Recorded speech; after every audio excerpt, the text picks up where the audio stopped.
morning, KROQ listeners. I love each and every one of you. Woo! Where did that come from? Whoa, Sweet David Stink, did you see that? What's up, Klein and Alley Show? Hey, it's KROQ. Good morning. Klein, Alley, you guys are great. Listen to you every day. Viva Klein and Alley Show. Hoo-yah, Navy. Let's get the show started. The show started. The show started. We are live in Los Angeles. 3, 2, 1. And here we go. Klein Alley Show. 106.7 KROQ FM in HD Pasadena, Los Angeles, Orange County. This is the world famous KROQ. Hell yeah, good morning. Welcome to your Wednesday. We are Klein Alley Show on KROQ. You can listen along. You can watch us as we are streaming on YouTube right now. Hello, Net Bangers. How the hell goes it? On the YouTube live, of course, you can interact with the show lots of ways. You'll need these numbers if you want to win stuff from us today, primarily tickets to go to 21 Pilots' KROQ private show or their bigger show happening at BMO. We will get you into both this morning, 800-520-1067. I say the number a lot, yet people are always asking, what's the number to call and win? You can also text us at that very same number. My name is Klein. That is Allie right there. Good morning. You know him as DJ Omar Khan, the audio sniper. Hey. Some of you know him as Code Red, Mountain Dew DJ Omar Khan, and that is Jake Z Nerd. What's that, dude? Today's the day we will give Jake the official review of the scary movie that he picked for us to all watch. Awesome. And without spoiling my review, boy, does that movie suck. You're crazy. You're just saying that to be mean. No, I'm not, dude. No, I'm not. We all watched it, and every single one of us said, and by the way, I don't think any of us had seen it before. That's the thing. We had all seen it, I think, for the first time. This was Jake's pick for his scary movie of the season, and it was The Wolfman with Benicio del Toro or whatever. Yeah, the 2010 one, I believe. But just not as a complete spoiler, but Jake, not all of us hated it. And in fact, there's somebody on the show who really, really loved it. So I think you converted one, which is worth it. I think I converted more than one. But I think the whole time I was watching it, I thought Jake was like pulling a prank on us. Like he knew that we'd all watch it, so he's like, I'll just give him something to really waste their time. If he's really going to defend it's the greatest horror movie ever. I thought I was watching the wrong movie. It's a good movie. It's slow. There's not even a wolf for the first hour of the movie. No wolf.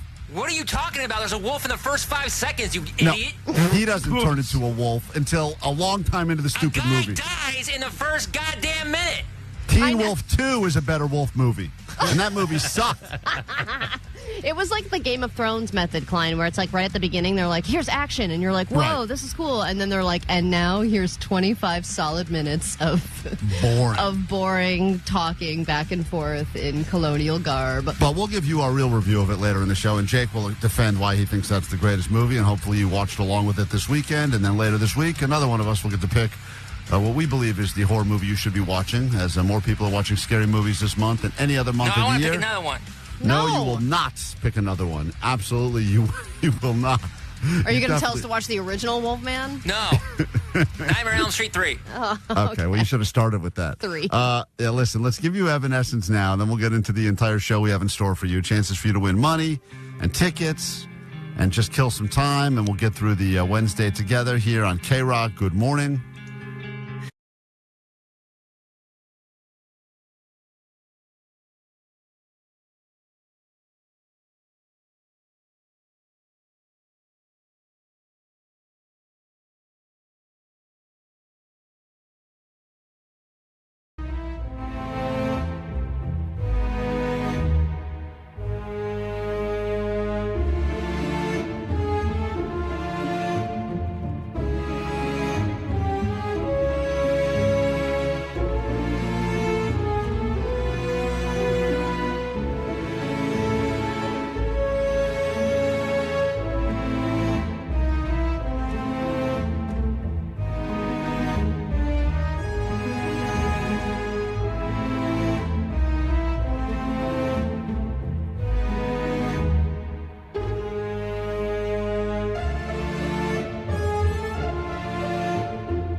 Essence, KROQ, Klein Alley Show. Lots to give you this morning.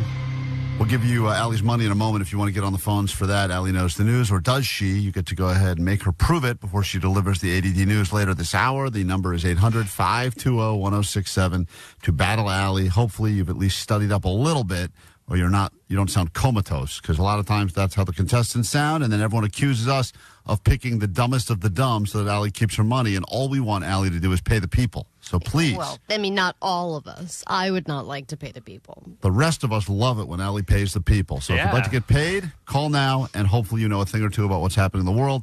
You'll learn and potentially get paid as well. I have a quick question, guys, about elevator etiquette, because I've been in way more elevators this past week than recently because I've been living in and out of a hotel. Uh-huh. But hotel elevators, by the way, are a very different situation than all other elevators. But go on. You think it's different than office elevators? Yes, completely. Yeah, because I don't think so at all.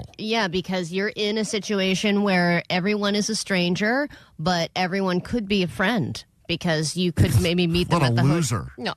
Okay, That's loser coworker talk. elevator talk is very different than, so where are you visiting from? Oh, cool. Yeah. Oh, we're visiting from Wisconsin. And then it's all like that. elevator in a casino is way different. Yes. Elevator in a casino is amazing. Vegas elevator is like a reality Oh, my show. God. There are people doing bumps in there. It's crazy. What I was talking about more was that if you get off on the wrong, I get off on the wrong floor almost always. I never actually get off on my floor. I always jump off as soon as the doors open. I just jump out. And a lot of times these places have like a lobby, but then there's like the pre-lobby that's not the real one. Oh, the mezzanine crap? And I or always just hop like out. ballrooms? Yes. And I always hop out on that level because I assume I've been in this thing a while. It's time for me to get out. Well, And sometimes it has a star next to it, and then you're like, where am I? I know. It's so confusing. Star should mean that's the one. That's the main only one. So I get out, and then I have to either do that awkward, like, turnaround walk of shame where I turn around back and have to pry the door open again, and everyone looks at me like, what a loser. He can't understand levels. And you're Or- probably looking at your phone, right? Yeah, usually I'm not that focused. But what I've done now is because I'm so embarrassed of the turnaround, get back in move, I just Let it stand. close. I let it close, and then I hit the button again and wait for a whole nother elevator. And sometimes It's the same people. I push the button too soon, and then it's the same people there. You moron. Mr. Mezzanine. Hello. I have to walk back in, and they all look at me like, "What an idiot!" Yeah. Is this guy 4? But at first they were like, wow, he's cool. He's going to a big corporate business meeting. Yeah, that guy must have Shorts. Yeah, shorts. That and guy must have flip-flops. something to do with the ballroom. I don't know. That guy must be getting married or something. And then it just reopens like, oh, he's just a loser. So just in general, I think that if you do get off on the wrong floor, just get off. Don't do the turnaround move and reopen it. And also a lot of people think they're like superheroes because they hold the door for everyone. But if Oh, you're I in a busy- hate those people. I'm like, you're in a hey, you busy let a place. couple in and then, move on. Right, you hold the door for one person maybe, but after that, like at that point, there'll be another. It's not like even in our building, we have there's 6 elevators in our KROQ building. There's never that many people, so like there's always another one coming. You don't have to be the hero if someone is, especially if they're not yelling, "Please hold it." Like, Yeah, well- they'll get up eventually. Yeah, that's the other thing with hotel elevators is they tend to take longer and people tend to pack them up, with luggage and all kinds of other crap. So there's a different etiquette there. Yeah, the coworker one here is it's not like you're going to get a full elevator. But what I hate is at a hotel elevator, the guy who decides there's room, come on in. Oh yeah. Well, there's clearly not. Then there's clearly not. I'm like, Yeah. no, there's not. And there's a whole family of 4 here with a stroller and 6 bags. They can't get in Right. here. You're not the decider. We can squeeze. How about the person that there is no room, but he's like, I can squeeze in some big fat guy. You're like, you're not squeezing in Yeah, here, you're dude. not. You can't do it. And then the elevator makes that really embarrassing, like, noise that's like, like over the limit. And then everyone's like looking, it's clear who it is. Yeah, that's happened to you too, hasn't it? It sure has. That's why I get off on the mezzanine. We'll be right back with Allie's Money. If you want to win it, call us now, 800-520-1067. Allie knows the news next on KROQ. 21 Pilots will be playing ahead of a 21 Pilots concert. It's part of a big KROQ concert coming up. Huge band. I'm just in love with them. They have very meaningful music, and it always gets me in a good mood. Small club. To me, it just means hope, and it just means purpose. And your only way in is to win. Pushing through the droughts, knowing that nothing is impossible. It's a KROQ private show with 21 Pilots.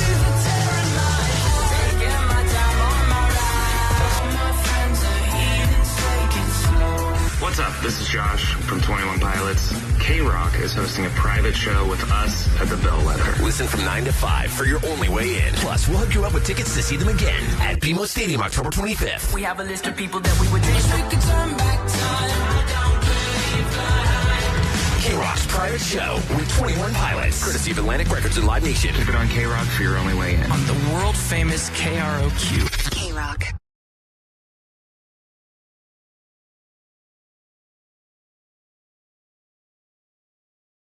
People are thinking about the concept of finally hunkering down. I think this was almost the time last year Vanessa made her pledge that she was not even going to consider dating until like the summer again or something. She said, Oh, yeah. Didn't you have some kind of a rule, Vanessa? she had some weird rule where she shut down like 6 months of the year.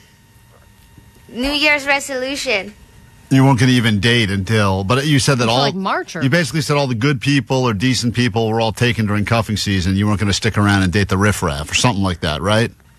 Yeah, but not those words, but yes. But now with this new dating trend of Shreking, I feel like every person has a chance. The concept that people are now willing to date people that are way uglier than they think they could get because they just want to be treated decent. They're so sick and tired of dating good-looking people and being treated like a piece of trash that they're like, I'm going to find a really ugly person that's going to be so lucky to have me. Yeah, there was this girl that I dated in high school, and then she left me for a man, and she never really came out of the closet. I think she ended up choosing the straight life. But I saw a picture of her husband on Facebook one day, and I was like, oh! Right. Oh, my God, he looked like a weird cartoon character. So I was she's like, always had a thing for Shreks. no, I was the beautiful one, okay? I don't know And about all she that. decided to go for a guy, and she was gorgeous. And she went for a guy that I just still cannot believe. But that's love, I guess, right? Well, or people have Or just that's decided. seeing the beauty of people on the inside, Allie, and inner not being beauty. superficial. Yeah, you superficial Yeah, bitch. well. Get it right. We all say we're going to do that, and then we don't, right? Yes, Yeah, that's superficial just true. All right. Superficial Shrek. On that note, let's take this quiz. Everyone can answer. We'll see how we do. Who's the most dateable? We'll start with this, jumping ahead a bit. Jake, what do you think a good gift would be to give to someone on a first year anniversary? Aren't there like rules that you're supposed to give a certain thing, or is that just for marriage? Just answer the I'm question. just asking you what you think you would do. And we Flowers. know flowers. Vanessa? So I would get like a goodie bag of things that they like their favorite candy, or like things that they like. Like a goodie bag. That's your answer, is a goodie bag. You're definitely a child. Oh, you my are God. a child. God damn it, Vanessa. And one of those cool snap bracelets. Okay, like A yo-yo, a kazoo, and some candy? And Smarties. You're saying you're going to give them a goodie bag like they left a child's party? I'm giving them nothing. Here's a sticky hand. I want to be stuck to you. This is a finger trap. Vanessa, wow. I mean, those are exciting. All right. You guys didn't let me explain my gift. It was a great gift. We get You it. said candy and then candy. It was the example. I couldn't think of ideas. Like, if they like a certain video game, then I would get them the video game that they like. Or, like things that they like all in one bag. A video game? Yeah, teenagers like video games. Yeah. All kids like video Smart. games. Gone up Smart. 5 years. That's right. All right. Here's more Roblox. Allie, Robux. That's a gift card to Roblox. All right, it's a great gift, Vanessa. Don't let them I'm writing down your score. You're doing okay already. You're not losing to Jake yet. Are we all going to play this, or just the two single people? I think we should all play. Allie, what do you think a good first-year anniversary gift is? Something sentimental, like reminding you of the first time that you went out together, or go to a place that's sentimental, like a restaurant or a landmark or some experience that you've had together. So recreate that. Omar, you've been happily married to your high school sweetheart. Yeah. Real, true romance in the making. What did you do for your first-year anniversary? What do you think I don't remember exactly what I did, but I would do something like a weekend getaway. Like Santa Barbara or something like that. Yeah, I feel or like bed a and year. breakfast, I something think like that seems like a big milestone. We made it a year. Let's go out and celebrate. I can't remember what we did for I think the biggest thing we did was for year one. Now, after that, we don't really care. Is that for marriage or just dating? First-year anniversary of any relationship. First-year anniversary of any relationship. This is about dating now. So if you make it a year, my theory is every relationship should have a 1-year shelf life. You should be forced to end after a year. That way you only have good memories of each other. Not a lot of fighting. I think I suggested for 1 year, I think I suggested butt stuff, but I think we ended up going to Nordstrom's. So that's it? This Nordstrom? It feels like it. Going to Nordstrom. It feels like I got the butt stuff. Yeah, for sure. I think she wanted something there. All right, moving on. Yeah, all right. Hey, who gets the point? I'm keeping track of the scores. We'll say at the end who's the most dateable. Clearly me. What is the last thing you do before you fall asleep at night? Now, a lot of times they have figured out that couples can be very compatible or incompatible based on this particular thing. So we start this time with Vanessa. Unfortunately, I check my social media and check all of my alarms. Okay. Jake, last thing you do before bed? I put on the PTI podcast from ESPN. Oh, man. Oh, yeah, that's what you fall asleep to, right? Yeah, it's great. Like that. They ever have Wilbon on there with Kornheiser? They've been on all week. I feel like they're never together, those two. They've been on all week. Separate them NFL constantly. season, they're back together, baby. Ugh, what a couple. That's relationship goals right there. Allie, what is it that you do? Well, usually I will check my alarms like Vanessa does, and I'll usually do a game, like some kind of a brain teaser type game. You do a brain teaser? Yeah. Aren't you not supposed to be stimulating your brain before bed? No, it's just it's not stimulating necessarily. Nothing I'll do can like stimulate that. Sudoku. Yeah. It's already fried and dead. There's nothing that's going to bring it back to life. He just goes, I don't get it. A little Sudoku is not going to change anything. Do you ever solve these problems, or you just look at them and go to bed? It just teases me, and then I fall asleep. All right, Omar? Yeah. What are you last thing you do? Last thing I do is I set my alarm, and then I say love you to my wife, and if she's not wearing her big rig for sleep apnea, give her a quick kiss. Good night. Sounds so romantic. Big rig. You call it her big rig? Yeah. The whole 18-reeler. Good night. I mean, it is a contraption. Oh, yeah, guys. those things are massive. Yeah. Oh, that's great. All right, good night, honey. Just saying good night. There she goes. Give her a peck. I self-pleasure Ew, before What? bed? Every night? as often as possible. Damn. It's I like, think you need to see some support.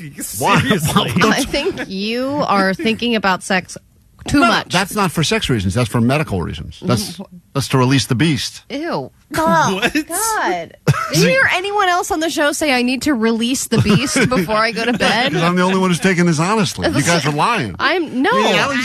Allie's doing crossword puzzles in bed. Forget that. That's BS. No way. Yes, I am. This is the last thing you do? I don't believe it. Yeah. Isn't your wife around? Sometimes. And you're just doing that in front of her? No, she'll be like brushing her teeth in the bathroom. I'll squeeze it out quick. No, you won't. Yes. You're just going to do that while she's in the bathroom brushing her teeth. Yeah, when the water stops, I got to hurry up. Ew. Stop.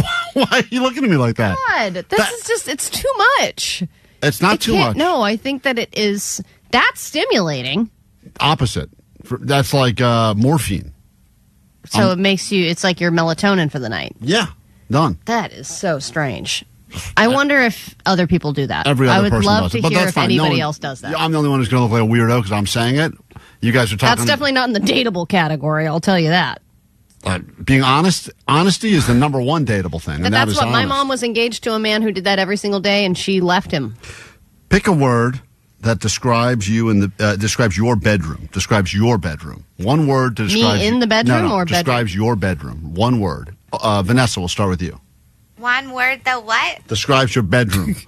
Super duper cool. And really We're looking for one word. What happened I don't even know what they said because they're laughing so much. Okay, what were you going to say? What's your word? Why are you laughing? Okay, super what? Just neat. Super neat? Yep. Okay, all right. But as that just also sounds like a kid's response. Because it is. That's just my response. Okay, all right. Jake, one word to describe your bedroom. Well, my bedroom is also my living room. And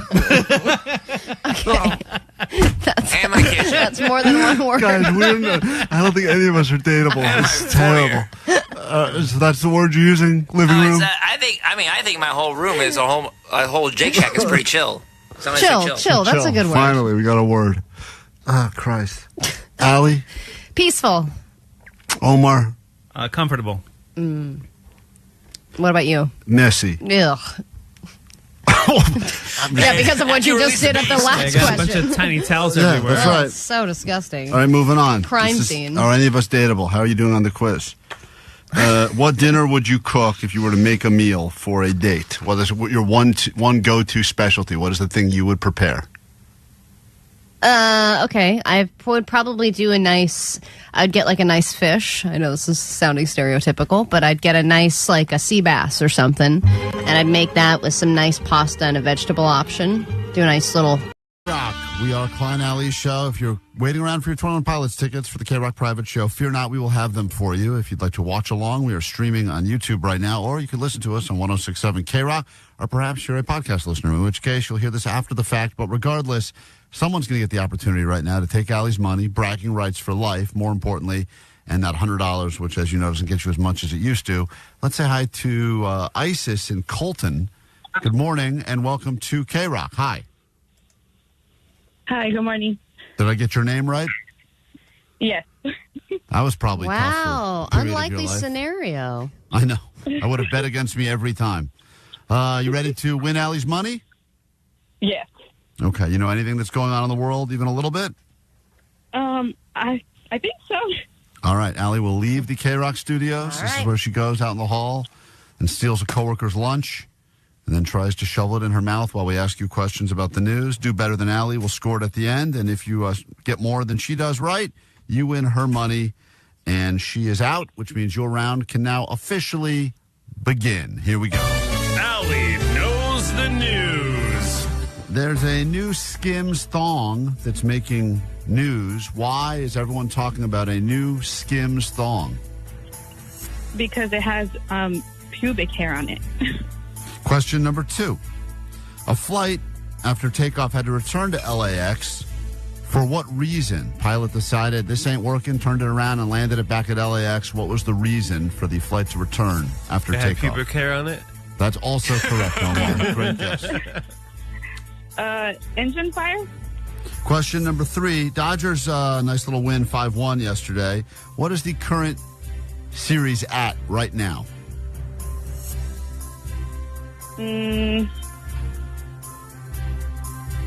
Like the score? I don't know. Yeah, what is 20 the to current? 10? Okay, 20 to 10. Interesting. Go to question number 4. California man has just won a championship with a 2,346-pound what? Pumpkin. And finally, question number 5. Taco Bell has just announced a collaboration with this sauce. This sauce will be collabing with Taco Bell for a brand new situation they're putting together over there. What is the sauce that's collabing with Taco Bell? Frank's Red Hot. All right. We'll bring Allie in. We'll score it together. See how you did. Money up for grabs. Bragging rights up for grabs. Knowledge. It's just a little bonus you get. See how you would have done if you're playing along in your car right now. Would you have had enough to beat Allie and take her money? If that's the case, tomorrow, right around this time, hopefully we hear from you so you can win Allie's cash. Allie, you ready to go? I'm ready, sir. Question number 1. There's a new Skims thong that's making a lot of news and headlines. What is the reason why everyone's talking about this new Skims thong? I don't need one because I already got one. It's got a big old bush, Klein. Ugh. Man. Oh, man. I mean, you got that right? Somehow it's wrong. It's still so early. Oh, my God. Welcome to school, kids. Jesus Christ. You don't need to shave. Overrated. All right. Well, she answered it much less disgusting than Vanessa, you do you did. agree? No. Well said. Yeah, the new Skims song has built-in pubic hair, which was how it was answered by contestant Isis. Tied up 1-1. We go to question number 2. You're both right, but somehow Allie is so wrong. Question number 2. A flight returned to LAX after takeoff because of what reason? Why did the pilot feel the need to immediately land the plane back at LAX? Let's see. There were no air traffic controllers. Ah, interesting guess. She said engine fire, which is a reason that a lot of planes turn on and land again. But the reason is because there were fumes inside of the cabin. Inside the cabin, and a bunch of passengers started getting sick one by one. And they go, I don't know what these fumes are. So obviously someone brought a stank lunch on, so they had to land the thing immediately. And we go to question number 3. No one gets the point. Question 3, Dodgers, nice win last night, 5-1. But what is the current series at right now? I believe the Dodgers are up 2-0.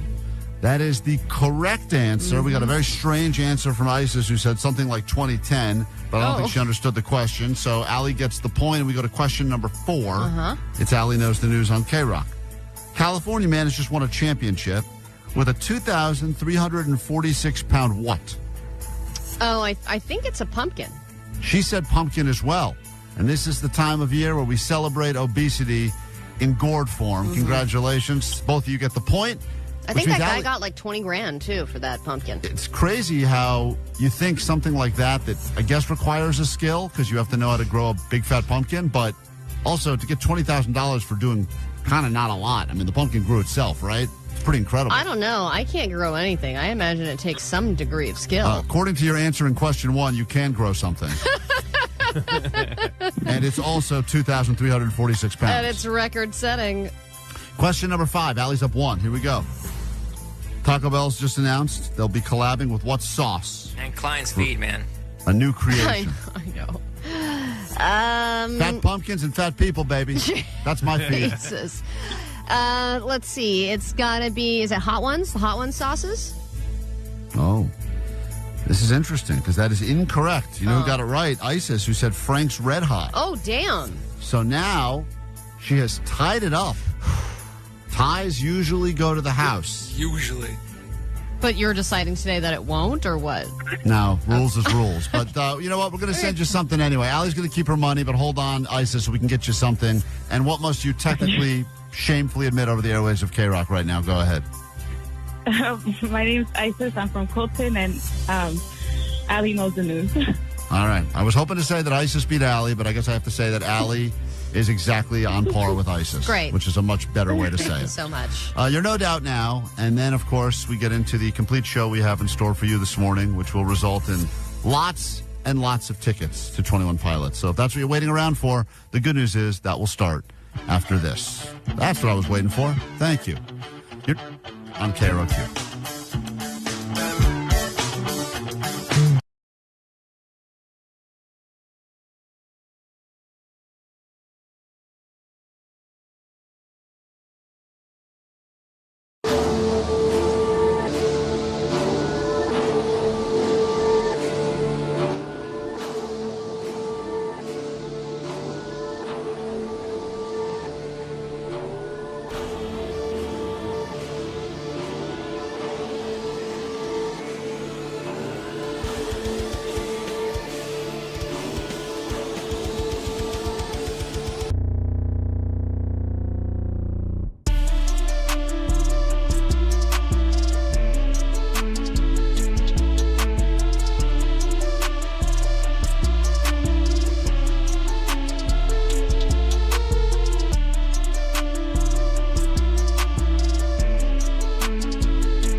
scariest time of the year. We will prove that to you every single morning here at KROQ. But let's get into the final round of the fear draft right now, because yesterday we learned that all of us have fears, both rational and irrational, and we have one final round to get to, and that is a fear that we had that we feel that we have overcome.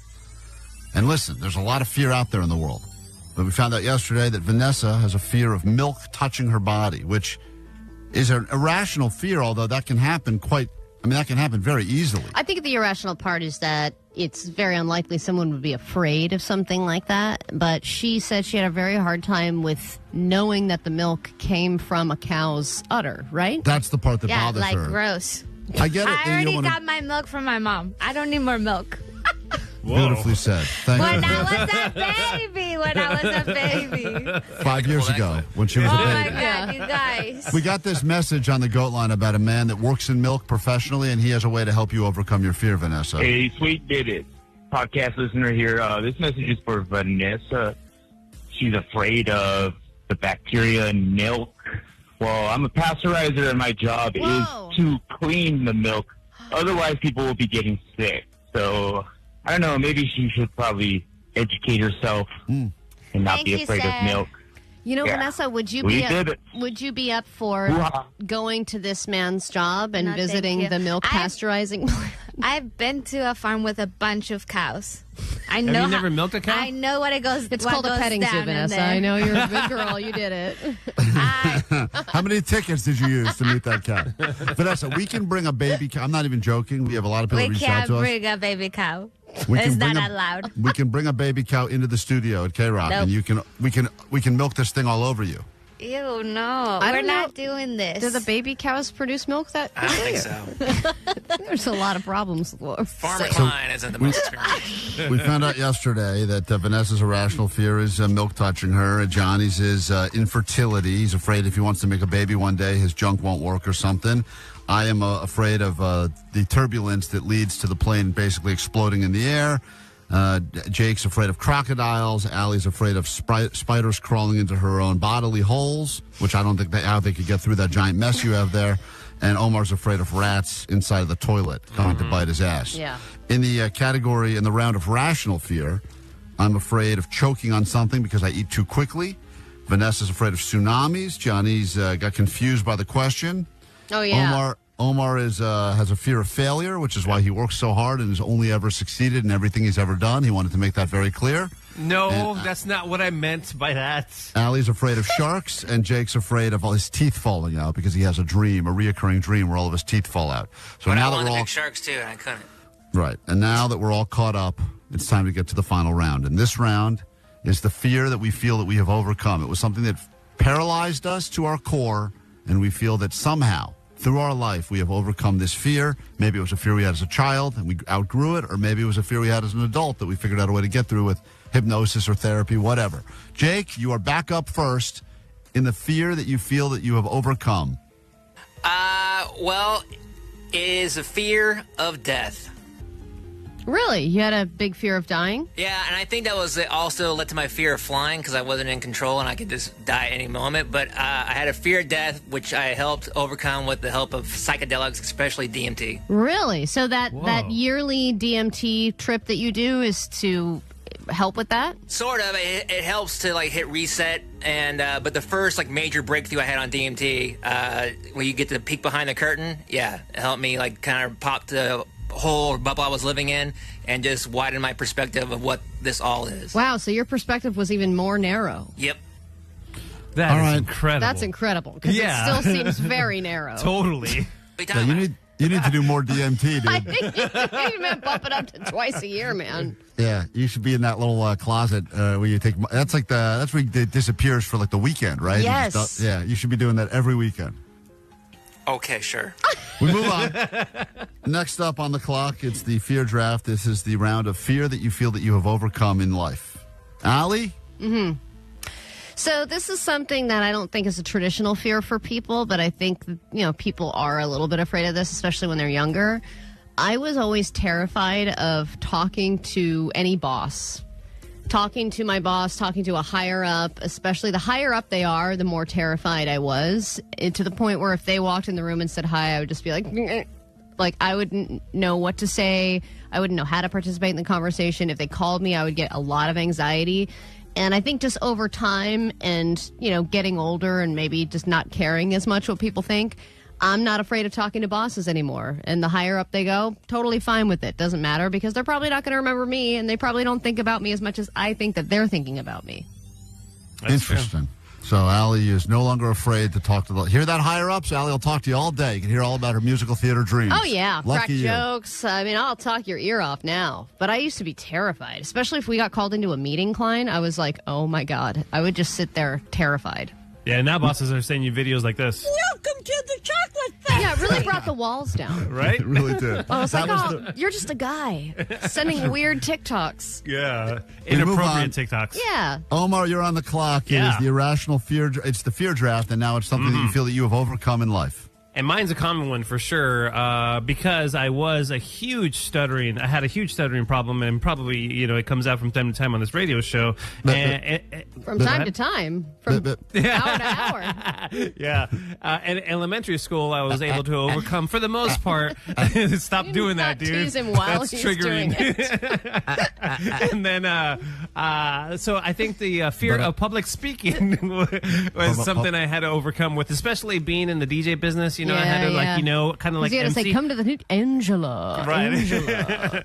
And one of the first things I did register for in junior college was a speech course, and that the professor there helped me along with public speaking. And I think now that I'm on the radio, I no longer have that fear.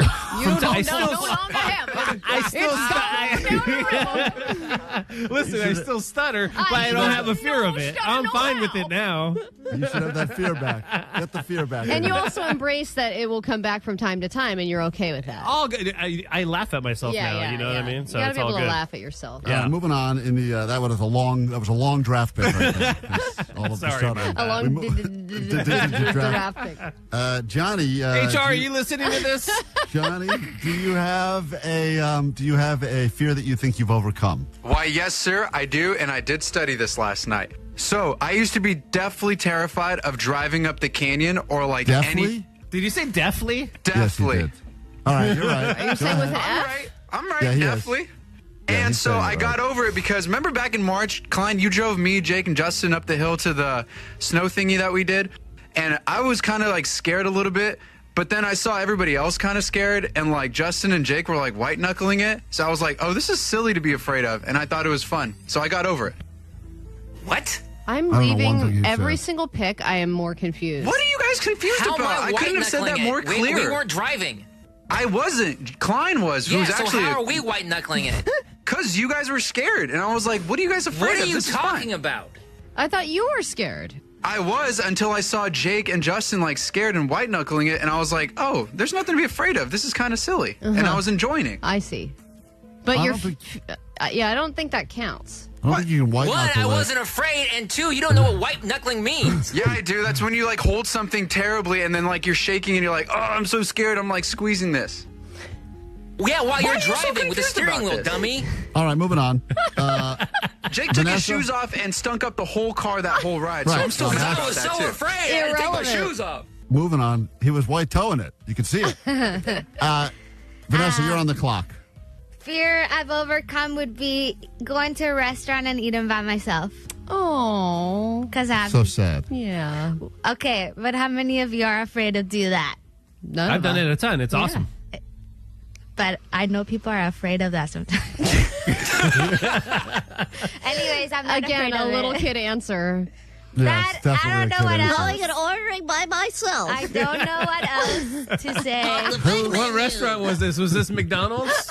McDonald's? No, I can go through the play place all by myself. Who's going to bring me the crayons? We're proud of you, Vanessa. Hey, good for you, Vanessa. Eating by yourself is a very nice experience. The fear that I think I've gotten better at, I definitely have not overcome it, but do you remember when we had the big interviews, like when it would be like a Jack White or one of the guys that I was like, this, and I would get you get the nervous poos. That, and I would throw up sometimes in a and cup. you have to wet your hair all weird. Always, too. That I still do. I still want You still do that. Yeah, it makes me shinier for the camera. But I just kind of don't care anymore. Yeah, I don't care as much anymore, I guess, because I realized because you've already embarrassed yourself during interviews enough. Yeah. I realized that the 21 Pilots fans have already convinced me that I'm the worst interviewer in the world. So I why don't bother? Why even bother anymore? I save my poops for my home time now. I remember before concerts, you would have to go multiple times before it even started. Yeah. Yeah. Well, usually it was because I took too much advantage of whatever food setup there was, and then I was like, I way overate for this. And but then you'd go the other way, and you wouldn't eat because you'd be too afraid of crapping or throwing up, and then you would just feel nauseous. It was just a stupid fear to have, because the reality is they would say, you guys have to go on stage for 11 seconds and say, and now a band, and I'd be like, but what if I have to poop in those 11 seconds? So I feel you, dude. I'd plan my whole day. I'd plan my whole day around those 11 seconds. Yeah. And it was crippling in many ways. You would worry about it all day. Now if I miss it, I miss it. The band will still play. It doesn't really matter. And if I crap on stage, I crap on stage. All right, we got to get a break. We'll take a break now. We'll be back in a moment. When we return, the show gets damn good, because we have for you sometime between now and 8 o'clock those tickets you've been waiting for 21 Pilots, and then more. We'll be right back. More Klein Alley Show after this on KROQ. Klein Alley Show. KROQ. Varied plate with lots of colors. Make it look pretty. You could make that taste good, what you just said? Sounds great. Yeah. Huh? I'm a good cook. That's incredible. That would be Katie impressive. did say she wants me to cook less, but I think in general I'm a good cook. That's probably... She said, why do you stress over this? You don't need to. Right. I think that's what it is. I don't think it's your cooking. I think the stress, because I'm the same way. I have to stress about dinner and stuff, but it's that stress passes on to your spouse. She's basically just said, I don't really care. I'll eat crap food. I don't mind. Yeah. Vanessa, what would you prepare for someone on a date if you were going to cook them a meal? I wouldn't, because I wouldn't want to, but if I have to, the most simplest thing ever, maybe like a pasta. You don't cook, Vanessa? I don't like to cook. Mm-hmm. You've never had a passion for that. You don't even like prepping your meals. It's not my passion. I just cook to survive. You never made a meal for a man before? One of the guys you were dating? Yeah, but like it's not. It's more like they want to cook. It's like cool. That's why you like the chefs, I guess. Yeah, you're killing two birds with one stone, so you don't have Smart. to do it. That's It's a good nice. move right there. Start dating a chef. You're never on the hook for that. Jake? Well, the only thing I've ever made, or I know how to make, is a thing called fire pasta. It was a really cool spaghetti thing with no wonder you have ass problems. Jesus. This is the one thing the doctor probably tells you to stay away from. Okay, what is it's so good going down. What does it have in it? What is in your fire pasta dish? Well, basically, the thing that makes a fire pasta is the sauce, which is like heavy whipping cream and Frank's Red Hot. Oh my God! And then you put meatballs in it. It's super good. Oh, you can't even just use regular pasta sauce. You have to use Frank's Red Hot and whipping cream. Heavy whipping cream. Yeah, it's awesome. Now I need my to take one step from this kitchen to my bathroom. Jeez. Jake, that sounds awesome. It's like clogs your heart and gives you the runs. Omar, you do cooking with Claudia. I do. Yeah. Yeah, but that's for like day-to-day stuff, like the Mexican rice and all that sort of stuff. Enchiladas. Impressive first day meal. If I'm going to impress somebody, if it's during the summertime months, I will grill up a steak, grill up some asparagus, grilling with nice is good. Mashed potatoes. If it is like the fall winter season, I make a killer pot roast stew. I serve that on top of mashed potatoes with some veggies and stuff, and some sort of bread garnish. I don't know if I want to have sex that night if I would be having pot roast, but still, they're good meal options. True. I make the gnocchi. What? I made gnocchi. That's what I made. It's like fancy pasta. Are you pleasuring yourself again? That's what he says when he finishes. How much gnocchi can you Good night, produce? honey. I'm making the gnocchi. I think we all lost. All right, we'll figure out if any of us are dateable. A few more questions in no time. No. Green Day. Get out. Klein Alley Show. 909, great suggestion. Tell her the only thing you know how to cook is breakfast. And ask how they like their eggs in the morning. It's a guaranteed spend the night move. That's a great idea. Great move. I only make breakfast. I make a mean breakfast. We'll definitely keep the person staying. Gonna have to there. find out. All right, we have two of these quickly, and then we got to wrap it up and figure out. We'll start with this one. Which of your own body parts do you like the most? We're trying to figure out who is the most dateable on the show. Which of your own body parts do you like the most? Pass. None of the above, Allie? Allie's passing I'm on supposed to. I mean, my wrist is okay. Which one? The left one. Disagree. Actually, the right one, because I think it's a little weaker. It's covered with the watch. So that's the one I would go with. The most covered. Vanessa, which of your body parts do you like the most? I'm gonna go with smile. You do have a great smile, Vanessa. World-class smile. Mm-hmm. Upstairs smile? Even though I know you're not smiling right now. No, now she's scowling. Jake, which of your body part is your favorite? It's the one you always look at, my chest. Yeah, the rack. Oh, yeah. That is his biggest asset. It's my favorite of Jake's body parts as well. What a rack. Omar, you got a body part you like on yourself? You know, I'm going to go with something that my mom passed down to me. I'm going to go with my areola. I think I have sweet areolas. Really? Yeah. I thought you didn't like your mom's areolas. I mean, I like the way she passed them on to me. To you. I like the way they look on They my look body. good on you. Right, yeah. Yeah, I don't... Some guys do have real big ones, and then it's like, well, if they're all like cut too. I don't know if this counts as a body part, but I guess if I had to pick something physically about me I was proud of, it'd be I've got a lot of hair, head of hair. You do have a good amount of head of hair. Don't think I'm going to bald anytime soon, which is nice. Most of the guys I know your age are starting to lose that. Mm-hmm. Thanks, Sally. You got a really good head of hair. But the problem is it goes all the way over it starts on my head and goes all the way over my whole body. No, I can see it going from your chin all the way up your entire cheek, through your eyes to your hairline. Yeah, I'm like one of those things that used to be on the cover of those, like Wolf Boy Found or whatever it is. It's cool. Last question, and then we'll give the results here. And this was the one that matters the most. What is the one thing you believe it takes to make a relationship work? One thing. Vanessa. Being friends. Like you are friends with each other. Vanessa, we're trying here. Being the best of friends and always trusting. Honest answers. Getting a heart-shaped necklace that goes together. Friends, you're saying friendship.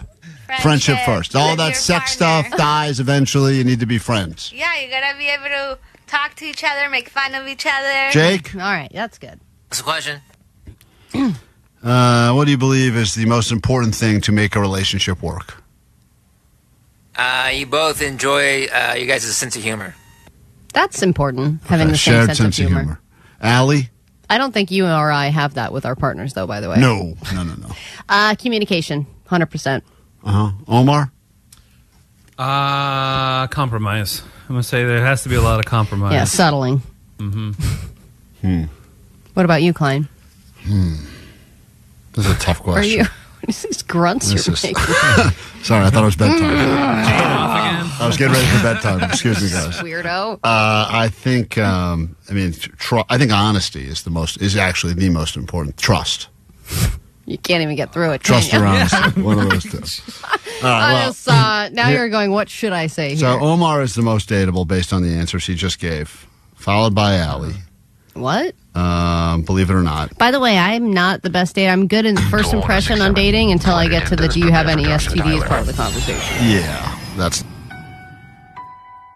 not That's good. a hard left turn people make. Jake, you, because your fire pasta finished last. No way! Yeah, sorry about that. Mister, doing your thing before bed? Shut up. And Vanessa, you and I have almost exactly the same score here, so congratulations. We are potentially made for each other. Klein, World, Alley, Famous, Show. KROQ. Klein, Alley, Show. Mornings on KROQ.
K-Rock, Klein Alley Show. Get into your ADD news in just a moment with Allie. Bring that fupa back. Bring the fupa back. Well said, sir, but she will not. But before we can do that, let us say hi to caller 21, which puts us in Van Nuys, California. Is this Brianna? Hello? Hello? Brianna? Hi, Hello? is this you? Yes. Yes, hi. Hi. I'm going to cry. Oh, my God. Am I caller 21? You are. Oh, my gosh. Thank you so much. Oh, my God. You sound unlike every other winner that we've ever had for 21 How? Pilots tickets. What do you mean? Well, you don't sound like you're shaking. Oh, I am. Trust me, I am. Ah. But you don't sound like you're crying. Oh, I am. That's why I'm very quiet. Every 21 Pilots winner and caller is like a cold chihuahua.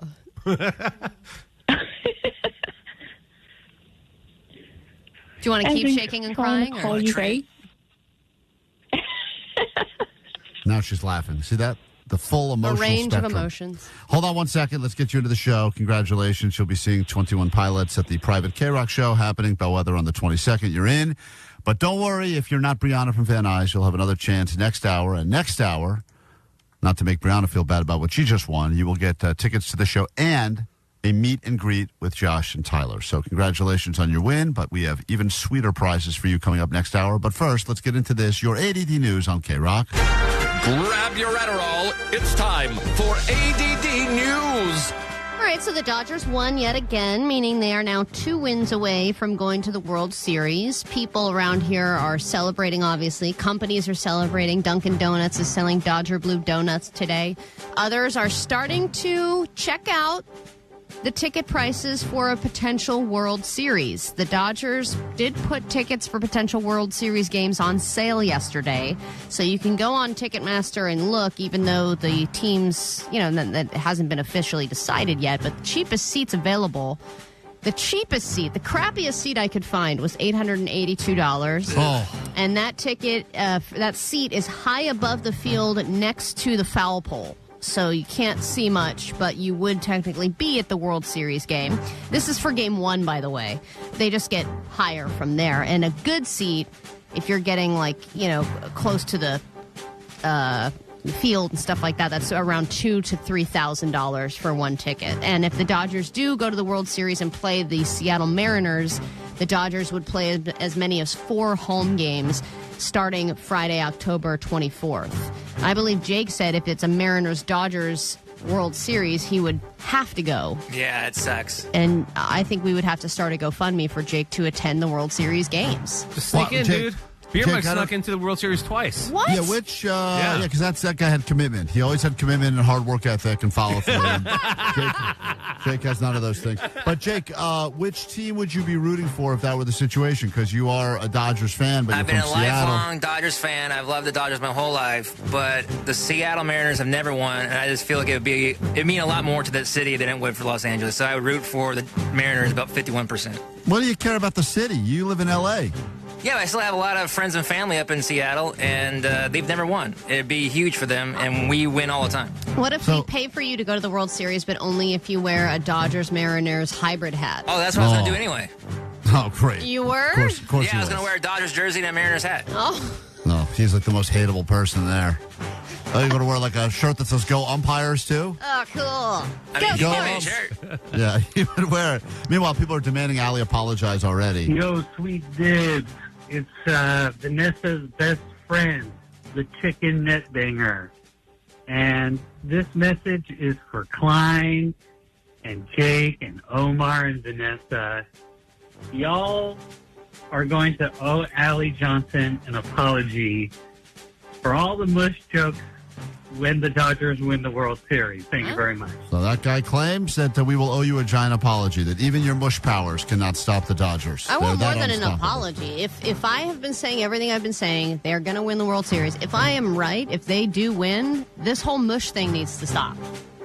Because I'm using every power I have. Not that I hate the Dodgers necessarily, but everyone's saying that I have the power to throw the entire team. And if they win after this, then obviously my mush powers mean nothing. Well, when you attempt to weaponize your mush, it never works. So it's only when you do it kind of as just in natural throwaway. speak. That's when you ruin Talking everything. about Shelley Duvall. Just randomly passing. bringing up people that just died out of the blue. That's because Allie brought it up. Okay, I feel like we've talked about this before, but if so, it is happening again. Something that was popular in the 40s and 50s is coming back. It's a sign of the times. The gold rush is back.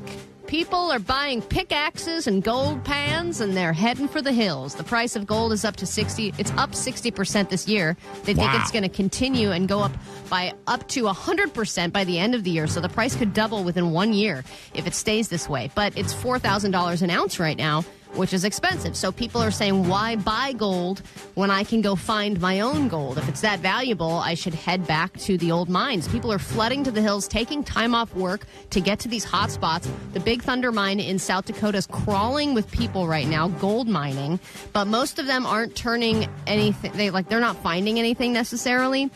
And the people who are really making money right now are the people selling the pickaxes. Sure, of course. And those little pans or whatever. Yeah, those little gold pans. They're like, you want this? All right, let's see, $50 for this little pan. I need it. That's the real gold rush. Is the pickaxe industry is up. If gold's up 60%, pickaxes are probably up 1,000%. I know. They're like, man, I sell like 3 of these a week, and now this is crazy. I'm making so much money on pickaxe selling. All right. Well, get your if you can. Listen, I think we should be digging up more stuff now. I mean, listen, who knows? California, as you know, we got a lot of gold still. They claim there's so much unclaimed gold here. And there's a lot of sunken ships that have gold in them as well. So now's the time to start doing that as well. Let's just start looking underwater, underground, until we all find gold. Yeah, but sunken ship is so much more difficult to pull off. There's so much more equipment you need. Like, when you're not an expert and you're thinking of finding something valuable, a pickaxe and a gold pan is pretty much the monetary investment I'm willing to make. We got to get all those old men that walk around the beach with those stupid metal detectors that only find, partial soda cans. We got to get them, weaponize those guys, get them on our team. Okay, a couple of new ChatGPT updates. I know Klein will like one in particular. First off, Walmart is now partnering with ChatGPT, so you'll be able to do Walmart shopping within the ChatGPT platform. It's very worrying that all these companies are going to start partnering with ChatGPT, and I think ChatGPT is going to start feeling pretty selly. But also, you're going to be able to sext with ChatGPT soon. They are going to allow Erotica for ChatGPT users who can verify their age on the platform. They said that they had some protections at first because they weren't really able to properly verify the ages of the people that were using ChatGPT. But now that they are confident that they can prove you're an adult, they want to be able to treat you like an adult and support mature conversations. And this is going to launch in December. That's wonderful. You guys will take up most of September off. It'll be ChatGPT sexting. It's Klein's Gold Rush. That's my Gold Rush, all right? That's His liquid hoe rush. gold, baby. We get into a brand new hour of the show right now on KROQ. Here we go. Klein Alley Show. 106.7 KROQ FM in HD Pasadena, Los Angeles, Orange County. This is the world famous KROQ. All right, good morning and welcome to your KROQ. We are Klein Alley Show on a Wednesday. If you need us, the number is 800-520-1067. We're just killing time, filibustering until we give you these tickets to see 21 Pilots later this hour. And this is the hour that you will truly prove that you are a fan deserving of access to not only the show, but to meet face-to-face, little mini conversation, handshake, whatever. Josh and Tyler, it's the meet and greet hour. It's man versus machine, where we will battle you with technology, AI technology, to figure out if human fans know more about 21 Pilots or do robots know more about 21 Pilots. You'll have the opportunity this hour to prove what you know as you go toe-to-toe against actual robots. But the prize is sweet. Private access to the KROQ show and access to Josh and Tyler. Yeah, and, as we've learned, or as I specifically have learned in the past, robots can be wrong, especially when it comes to knowing things about KROQ bands. Yes, but when it comes to knowledge that is out there, if it's pretty much on the internet anywhere, even if it's on a subreddit or the deep web, AI will find it. So And once 21 again, Pilot fans will find it. I agree. It's going to be a tough battle right now, but if actual humans can beat robots, you'll be going to the show. We have other stuff to get to this hour as well. We kick things off right now with some Queens of the Stone Age, and then lots to give you, plus a very nice message that was waiting on the GOAT line that claims that we may or may not have saved a life, which is all of our goals, to actually save a life and not just a pair of shoes in the back of a van. We'll get to that next on KROQ.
KROQ, we are Klein Alley Show. Thanks for checking us out. Perhaps your first day listening, or maybe you're back for more. Regardless, you can interact with us lots of ways. We've got tickets for you to see and meet 21 Pilots coming up in moments, so we will open up the phones for that. But first, on the GOAT line, Allie, someone claims that we may or may not have actually helped save their life. We did this, guys. I just want to say you guys have been really helping me, progress with I guess my life haven't been really doing the best mentally. And I know you guys get these calls and stuff. And I just want to express gratitude for all of you guys. You guys are like my highlight of the day. I so love looking forward to the podcast, and it's great. So I missed you guys yesterday. Second part. So she starts by thanking us for putting her in a better mental health space. And I get it. Some people are bummed out, and this is something they look forward to, be it in the morning or when they listen later in the day. Yeah, it's rough out there. Feel the same way sometimes when we come in here. This show is the cause of and the solution to all of my mental health issues. That is the reality. Well said. Part 2 of it, though, is this. I think Klein is afraid of Omar. I say this because I've been listening to you guys for a really, really long time but Klein seems to laugh a lot towards the bulliness or whatever, the bullying and jokes towards Allie, especially when it comes from Omar. It's like Mean Girls, you know, like how it's like Omar is Regina George and Klein is, I forgot her name, but... Oh, I'm the forgot her name part from Mean Girls? You're the one with the really giant boobs. Great. Oh, love it. giant cans. Yeah, the one who can check the weather by touching her boobs. Karen. Yes. I got him. Great. Lucky we would me. get along great. Lucky Hey, me. you're a Karen, dude. The reality is I find Omar to be very funny. I think he chooses his time to chime in, especially when it pertains to making fun of Allie. He chooses it well. Jake doesn't choose his timing well at all. Jake just tramples over whatever's being said on the show. What are you talking about? Usually yells something. Good. Bad timing. He yells at stuff in the back. And Omar, I think, picks his points very well. He's smart about it. That. And so I think Omar's funny. But I wouldn't laugh if Omar was unfunny. I think if we don't laugh, he might quit. So we better laugh. Also, to be fair, the reason I am terrified of Omar, that's very astute listening on that person's part, the crazy woman who just called, because Omar I wouldn't call her a crazy woman when she was just revealing some of her mental health struggles, Klein. She's less crazy now, I guess, because of our show, so heroes. But Omar does have all of the clips of every terrible thing that any of us have ever said. I do have some damning evidence on Klein, for sure. Yeah, he chooses to play them on the air. So Klein's like, ha, ha, ha, ha, hilarious. This moment. Nothing like it, right? Oh, my God. Worst God damn time. it, Jake. Your timing sucks. What are you talking about? That was good. That was a Jake clip, and it's not even good. Not Omar's good or clear. Omar's got all of the stuff that could really bury us. Stuff that I can't play on the air. Yeah. Yeah, you still what about play that it, though. one clip, Omar, about Klein's impression? Yeah, I can't play that one. Yeah. Yeah. That's a good one, though. That is a good one. Impression of what? This is why Omar's the best. That's my point. This is why Omar's the best, right? Just the best. Okay. Love you guys. All right, love you too. I'm glad things are going better for you. They'll be going a lot better for you if you're trying to go to the Private 21 Pilots show, because we have those tickets coming up in a moment. If you are up for the challenge, you claim you're a fan, but do you know more about 21 Pilots than actual AI technology? It's man versus machine, or in this particular case, fan versus machine, and we'll do that next on KROQ.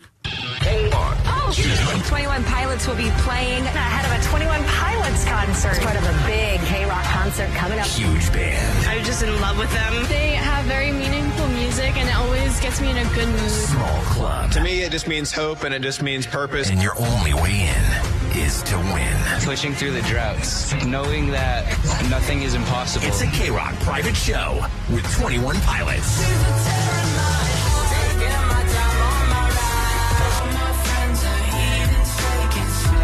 What's up? This is Josh from 21 Pilots. KROQ is hosting a private show with us at the Bellwether. Listen from 9 to 5 for your only way in. Plus, we'll hook you up with tickets to see them again at BMO Stadium October 25th. We have a list of people that we would wish we could turn back time. KROQ's private show with 21 Pilots. Courtesy of Atlantic Records and Live Nation. Keep it on KROQ for your only way in. On the world famous KROQ. KROQ.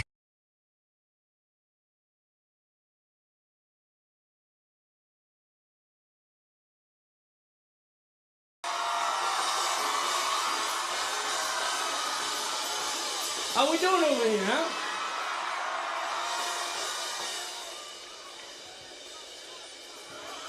I said, how we doing over here, huh?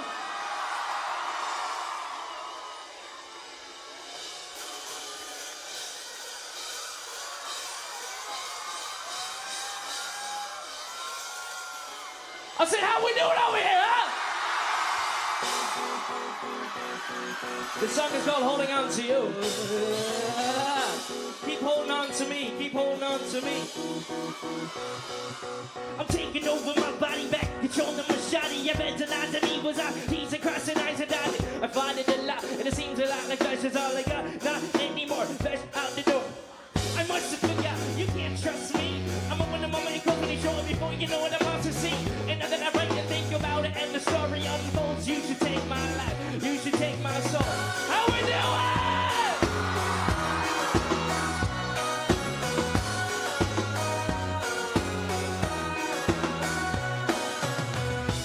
You are surrounding all my surroundings, sounding down the mountain range of my left side brain. You are surrounding all my surroundings, twisting a kaleidoscope behind both of my eyes. You know me all on the aisle. You know me all on the aisle. Once again, give it up for my good friend Josh Dunn on the drums over there.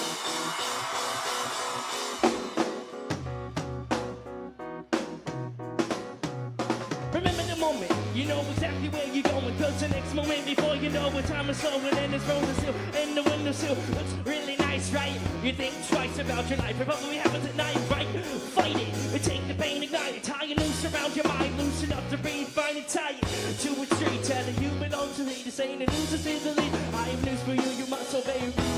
You are surrounding all my surroundings, sounding down the mountain range of my left side brain. You are surrounding all my surroundings, twisting the kaleidoscope behind both of my eyes.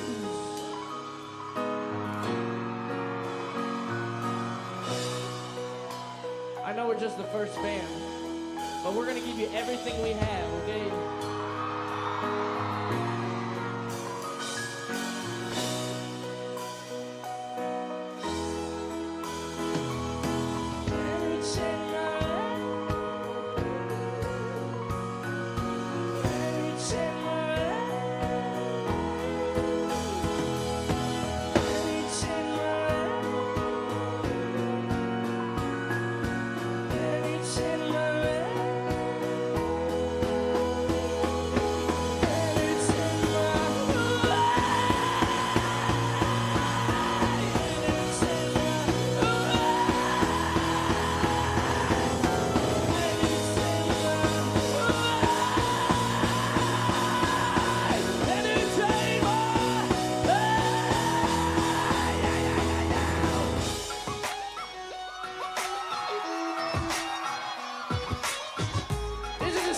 We're alive today.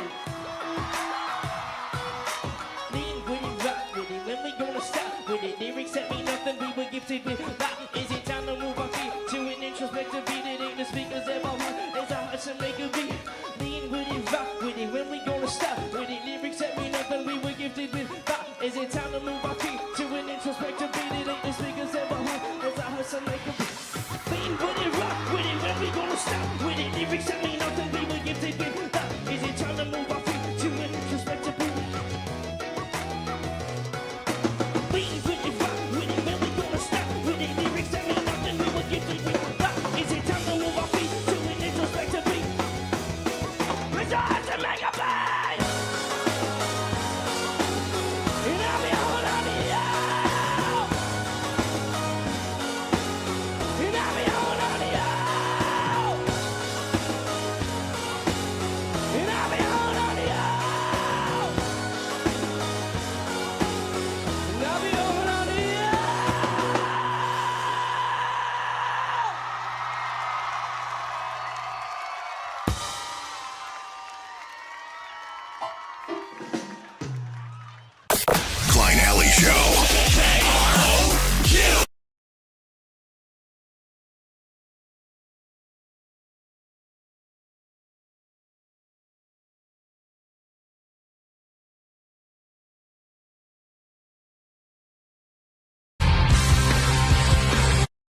It's a Fashion Week roast of Jake the Nerd, his actual fashion choices. Yeah. You dressed like you Google, what would Shaggy from Scooby-Doo wear to Coachella?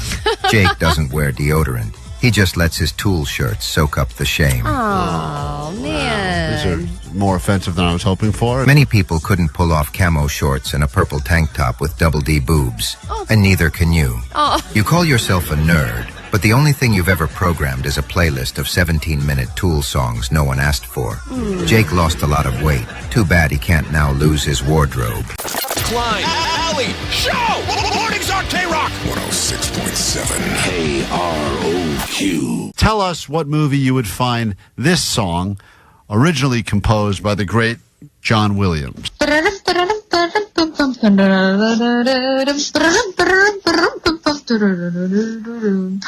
I'm just going to guess the Jurassic Park theme song. All right. According to Vanessa, that song was this song. Oh, my God. From Home Alone. So I'm so sorry you did not get that right.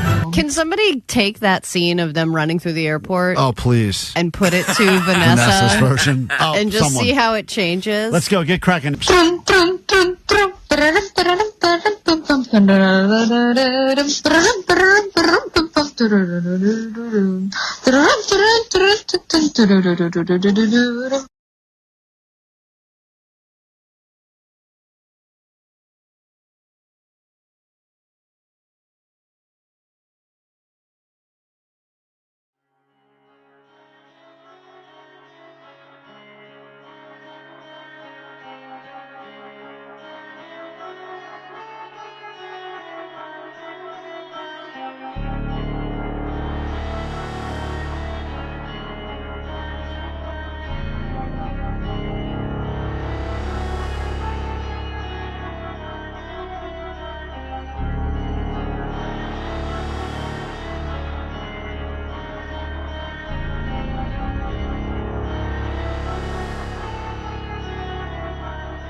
KROQ, Klein Alley Show. It's the moment you've been waiting for, at least I believe, and that would be access to a private KROQ show with 21 Pilots. If this is the first you're hearing about it, you should get your hearing checked because we've been talking about it an awful lot, and we got a lot of chances to get you tickets happening all week long. We did it last week. We will pack this place. It's a private show. You must listen to win your way in. But this hour, things get even sweeter because you will go to the show, which is already cool, and then you will get an opportunity to meet Josh, Tyler, 21 Pilots. So you'll have that photo that you can tattoo on your back or show every single person you ever meet for the rest of your life. And maybe you're a super fan and you claim you've met these guys 50 times before. I'd prefer this goes to someone who's never met them before, but it doesn't really matter because you will be battling the machine in a round of fan versus machine. This is AI technology battling real 21 Pilots fans in questions you should know, but the internet also thinks they know better than you do. Yeah, I know. And I know we all know that our jobs are going to go to robots in a few years' time, but I think a true fan will always come from a human, or will it? So we will score this thing as we always do with Man versus Machine and make a decision who gave us a better or more complete answer. Was it the machine or was it the actual human fan? We start with Abby and Pico Rivera. We'll make our way up and down these phones. Every single person who gets theirs right, Allie's going to write your name down, and one of you will get yourself the tickets and the opportunity to meet and greet. It all starts, though, with answering these questions correctly. So, Abby, good morning. First of all, welcome to KROQ. You've made it this far. Congratulations. Hi, good morning, guys. Morning. I hope you don't screw this up now because we have asked AI technology this exact same question. Allie, why don't you go ahead and hit her with question number one? All right, Abby, you could be meeting Josh and Tyler of 21 Pilots, but your first question is, how did Josh and Tyler meet? How did the two most current members of 21 Pilots meet each other? Oh, well, they always had different stories, but I think it was at a show at a 21 Pilot show. They met at their first show ever? Well, it was that's the Tyler answer? performing, but Josh was in the crowd, and Okay. I guess that's how they were introduced. That's how they were introduced. That is interesting, Klein, because when I was going through and finding these robot answers, that is kind of part 2 of the answer. Let's find out if the robot agrees, disagrees, or has a better answer. We asked ChatGPT, how did Josh and Tyler from 21 Pilots actually meet? There have been many stories fabricated by Josh and Tyler about how they met, including a shooting range, a kickball tournament, prison, and surviving a train crash. No.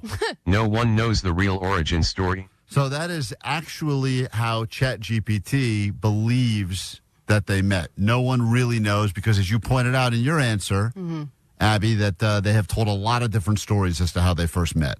Yeah, but one of the ones that was the big through line, Klein, was that they met at a Guitar Center, and then Tyler invited Josh to a 21 Pilots show because Josh was not the original drummer.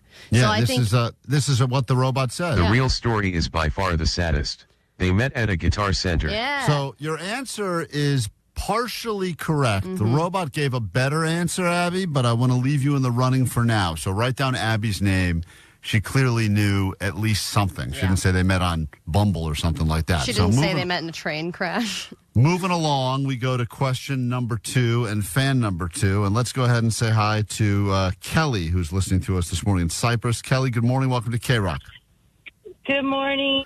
All right, listen closely now, Kelly. Allie's got question number 2. You have to answer at least as good as the AI technology. It's fan versus machine on KROQ. Go ahead. Question 2. All right. At one point, Josh and Tyler played a video game against fans during some of their shows. What video game was it? Oh, it was, oh my gosh. Need an answer. Was it Happy Wheels? Happy Mo? Let's find out if she's right. We're asking the robot the same question. Josh and Tyler are both very good at Mario Kart and have been known to play against fans during their shows.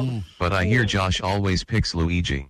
What a bitch move. Well, I wouldn't critique Josh that way. I'm so sorry. The robot did better than the fan on that one. That is machine over fan with question number 2. Mario Kart is their game of choice. They've played that many times against many, many fans of theirs over the years, and they play it with each other backstage, or at least did for many, many years as well. We move on now to contestant number 3. It's fan versus machine. Does AI technology know more about 21 Pilots than their actual hardcore fans? You're playing for a chance to go to the show and get to meet the guys in the band. Nikki, we say hi to you, listening to us this morning on KROQ. Good morning, Nikki. Good morning, guys. Good morning. I love your show. New fan. Nice. Oh, new fan. Well, you found us because you're trying to use us for tickets, or you just randomly were in the back of a rideshare and forced to listen to us? No, my son's a huge fan, and I decided I'm a new fan of KROQ. Great. All right, she wins. You're the winner. Congratulations. Here we go. It's a question now, fan versus machine. Obviously, you're trying to win these tickets, I would imagine, for your son, so he thinks you're cool. Here we go, Allie. What is the next question? All right. The Level of Concern music video set a Guinness World Record. What was the world record for? It's the longest running music video.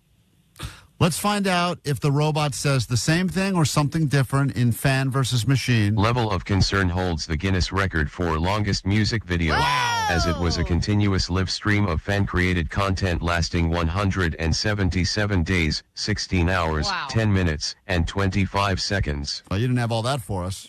Would have been much more impressive, Nikki, had you given us those. The exact number. Yeah, I mean, she didn't give us all the information, but she did actually have the right answer. Which is 176 days longer than an average Tinder relationship. All right, well, congratulations. The robot's making jokes, and you are correct. So write down Nikki's name as well as we say hi to our next contestant. And this is Justin from Sherman Oaks, who would like to prove that he is a fan that can rival AI technology as it pertains to 21 Pilots. With your next question, Allie, give it to Justin. Good morning. All right, 21 Pilots originally had a third member named Nick Thomas. What instrument did he play?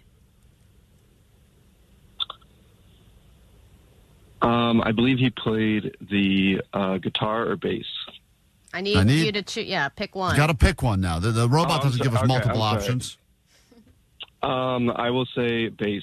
Let's see if he's right. Nick Thomas was the former bassist for 21 Pilots, nice, but left in 2011. He now probably sells solar and regrets making the worst decision of his life. All right, well. But solar's still got that sweet you money. Hey, he's got that FU money from solar, and that's what it's all about these days, so it doesn't really matter. Write down Justin's name, and we go to our final contestant now. This is contestant number 5 that will be battling it out. Once again, we have tickets and a meet and greet with the guys in the band. Everyone who does at least as well as the robot will have your name written down. Ali will pick the name in a moment. And we say hi to Sydney listening to us in Santa Ana this morning. Sydney, you are the last person with the last chance to win your way into the show and the meet and greet with 21 Pilots until, of course, we do it again tomorrow. Good morning, Sydney. Oh, good morning. All right, Allie, give her the question. Question number 5. All right, final question. What is 21 Pilots' biggest hit song? Stressed Out. You believe it is Stressed Out. We will ask the robot the same exact question. We used, of course, all of the greatest technology available to us through ChatGPT, and here we go. I'm sorry. You've reached your free data limit for ChatGPT 5. Oh, come on. Please upgrade to ChatGPT Plus. You cheap asshole. Well, we're not going to upgrade, so we will assume that you're right as the human because no one will upgrade and pay that monthly fee. So go ahead and write down her name as well. That's Sydney. All right. Allie has written down all of the names now of everyone who was able to battle the robot successfully in this exciting round of fan versus machine. And the person that will be hanging out, sharing sweat and air with Josh and Tyler at the show and the meet and greet is... Justin, congratulations. You have won. Justin, you have done it. He dropped off the line. He hung up He'll out of call us excitement, I back. think. He hung up out of excitement? Yeah, he hung up on himself? Yeah. Wow, what a loser. Well, and a winner at the same time. Loser. Justin, I hope we hear from you again, but for everyone else who calls and claims to be Justin over the next 15 minutes at KROQ, Postmaster Johnny is going to have a lot of fun getting very confused. That sucks. So there you have it. There's your winner, and thank you. Hey, if you didn't win, don't worry about it. Tomorrow, another chance, and we have more 21 Pilots tickets coming up next hour. Plus, you'll be going to the BMO shows as well. So you got a small venue and a big venue. We're doubling up your tickets starting next hour right here on KROQ. Hit the Green Day now, and then we can get into everything else we have in store for you this morning on KROQ. Let's clear out these phone lines. We got a lot of shows still to go. More tickets coming up, and congratulations to Justin and humanity. We beat the robots this round on KROQ.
how the tables have turned around these parts. It's KROQ, Klein Alley Show. And yes, I was scammed with a fake suitcase last week. And yes, I was scammed during a Margarita Monday promotion earlier this week. Sure. But go ahead, Allie, and admit to the world that you are also very, very scammable. Klein, I would like to apologize. I do owe you an apology for laughing at you for getting scammed multiple times, not just over the last week, but over your entire lifetime. But it could happen to anybody. And not only did I make one No, couldn't happen to anybody. I don't think I'm very likely to get scammed. Okay. Oh, I'm going to scam your ass. That's my goal now. Scam you hard. I'm going to scam you hard. Come hard. You don't have to apologize for laughing. It was funny. Yeah, it was funny. You're right, Jay. I'm going to plan a whole fake wedding and get Omar to show up there with all his equipment, and no one will be there. Just wait, Omar. Scam's coming your way You're soon, going to do one pal. of those fake quinceañeras? The fake one. I try to put down a $500 deposit. I'll show you, Omar. So yeah, I'll show up and I don't have to play. Oh, man, what a scam that is. I already got full payment. Klein's going to direct deposit Omar and be like, ha! Make you drive real far. So, as you know, yesterday on the way in, I got a flat tire, and it was flat beyond flat. I mean, I was grinding my way into the nearest American Tire Depot, of course.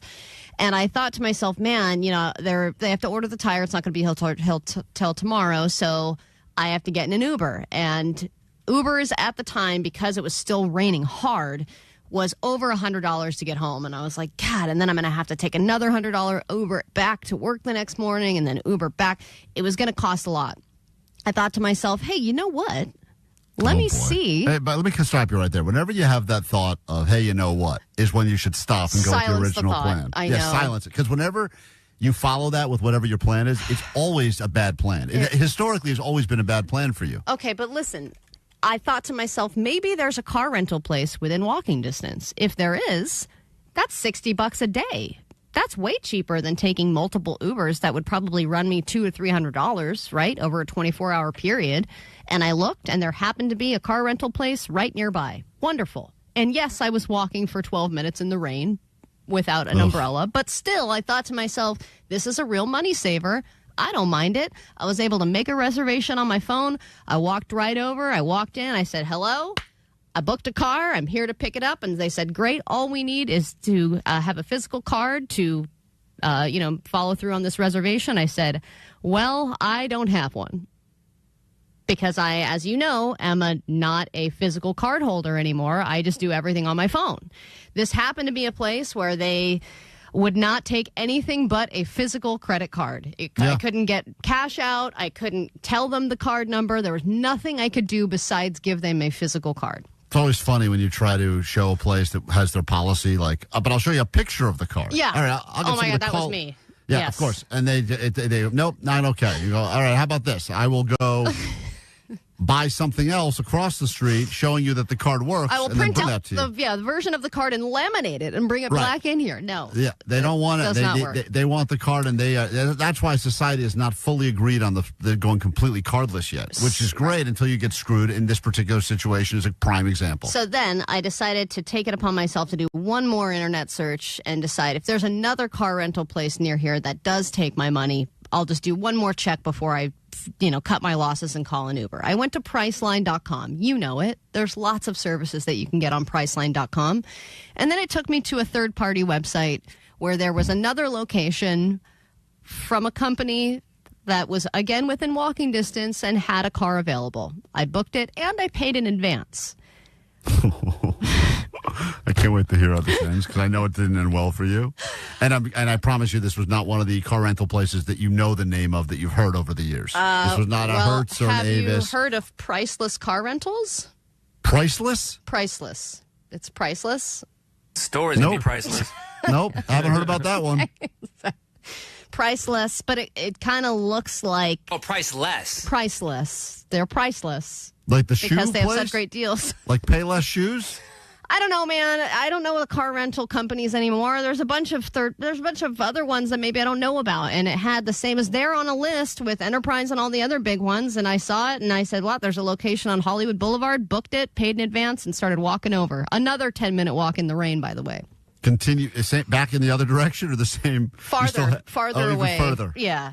So and you're walking in the down. I mean, it was just an downtown, absolute downpour. Yes, and I'm at like Hollywood. I'm on Hollywood Boulevard at this point, and there are people panhandling and stuff, and then me, and I'm trying to walk and find this location, which I then learn I cannot find, and I'm circling. And I go to a security guard who goes, "What are you looking for?" I said, "There's a car rental place around here." Stop panhandling here, lady.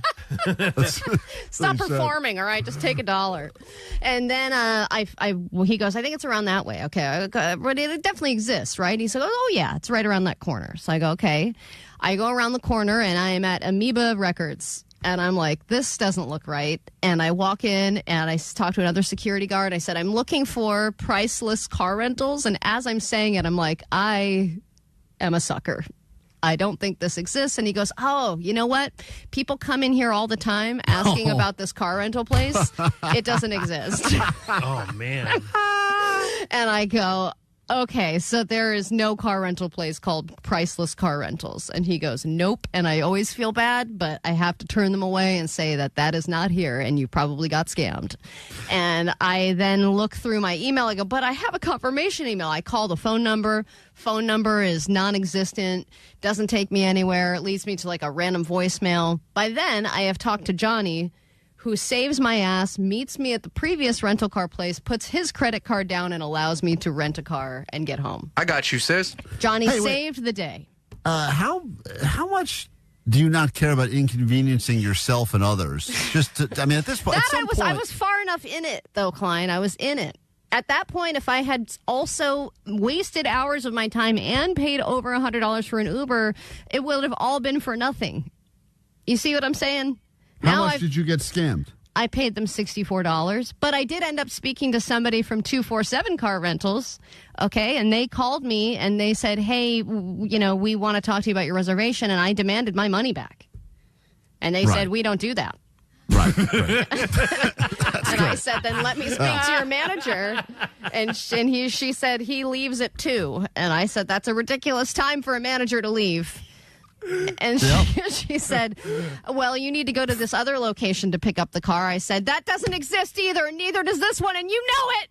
You feel vindicated by this experience, or do you feel like a loser? And you were soaking wet, by the way. I was soaking wet. Johnny saved me. I will say thank you, Johnny, for meeting me and him having to bail me out. It felt like it was a very sad situation for me. But I am going to have the last laugh, Klein, because I told this woman, that the rental car was actually for my mafia boss. Oh, smart. That's the he's move. going to come and find you. Hey, that's right. He's going to kick your ass. The boys are on the way. Boys are on the way, Mr. Vegas. You're going to be sorry, and I have her phone number. It's a 213 number, and her name's Micah. Well, we are a very scammable show, as is evident by the stories that we've continued to tell you, and these are things that we should probably all put in the box of shame, but we just can't wait around until Friday to share our shame with you. We're back after this quick break for more of our embarrassment for your enjoyment next on KROQ. Klein Alley Show.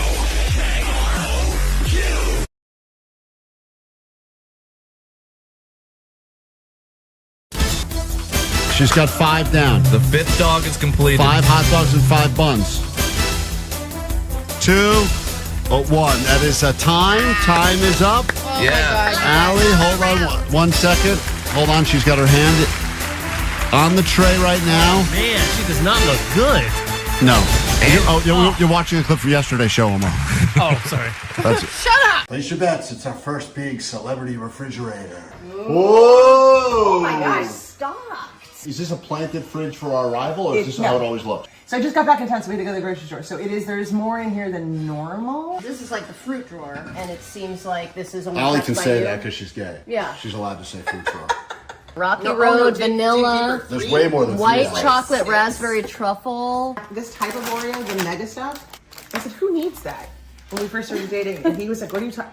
So that's the first gift he sent me was 2 boxes of those in the mail. Really? And he's right. What's his favorite? Haagen-Dazs is his favorite. French vanilla. I am so happy to see this. I've been trying to popularize this, Allie. The frozen grapes? Frozen grapes. And not just any frozen grapes. And I noticed you guys have the cotton candy grapes. Yes. Allie, have you ever had a frozen cotton candy grape before? Oh, get ready. I'm telling you right now, it is an absolute treat. What is a cotton candy grape? Cotton candy is a type of grape that is the sweetest type of grape, and it tastes kind of like cotton candy. Yeah. Ellie's trying our first frozen cotton candy grape.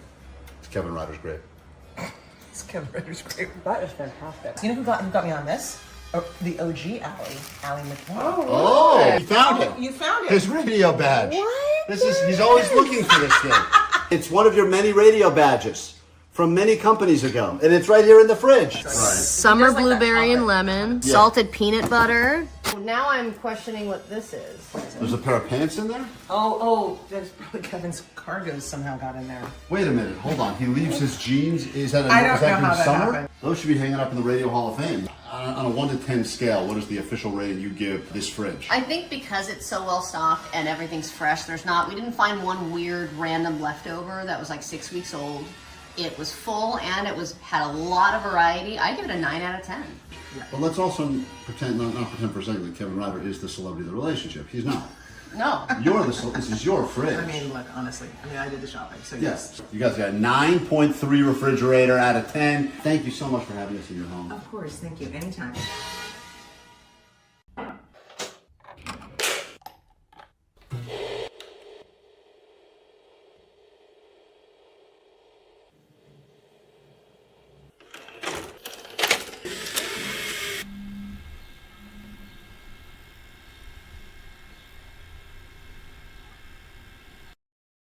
It's cartoon time. The following is best enjoyed on acid. Kevin Klein live. Yes, hi. I'm calling in reference to the casting I heard yesterday. The rude on Dawn. I think it was so rude yesterday. She was calling Dawn regarding red chili pepper hot tickets. I am so upset over this. I'm just about ready to scream. Why would they call her dumb like that so many times on the phone? That was not nice. And then I was just listening to your ad, but I guess that's your favorite word. It sounds like everything you come up with is dumb. Is that part of this radio station? I'm sorry, is this a complaint or a compliment? It's a complaint because I'm so upset. This poor girl's been trying, and then, you got her hopes really up, and then all that other girl kept singing is Dawn is dumb. Are you talking about the hold music? No, I am talking about yesterday on the radio when you were talking to Dawn regarding some chili pepper tickets or something. Yeah, I know what you're talking about, but that's the hold music, and that's a service that provides us the hold music for when people go on hold. Yeah. So you understand that we don't pick that music. It was just coincidental that was her name and that the song said that she was dumb. Wow. I can transfer you if you don't mind. I can transfer you so you can make an official complaint if you'd like to. Okay. Are they going to give her tickets, or because I'm going to try to come up with something to come up with a fund to get this poor girl tickets? Or you can make your complaint officially once we transfer you. Okay. Okay. Okay. Hold, please. You're a dummy who's complaining on the radio, and you can't even pronounce the tickets that Dawn wanted. You dummy dum-dum. Yeah, hello, complaint department. Yeah, hi. I like that song. That was really nice. You just put everything together with your dumbness. Okay. I'm complaining now because you just called me a dummy, and because of the whole... Whoa, hold on. Who called you a dummy? You just did on your radio, on the hold music. I didn't hear... Let me just listen 1 second, because I'm not hearing the whole... same thing you did with Dawn. Let me listen to the hold music. No, it's just Kenny G like always. No, it's not. It was singing, you dummy.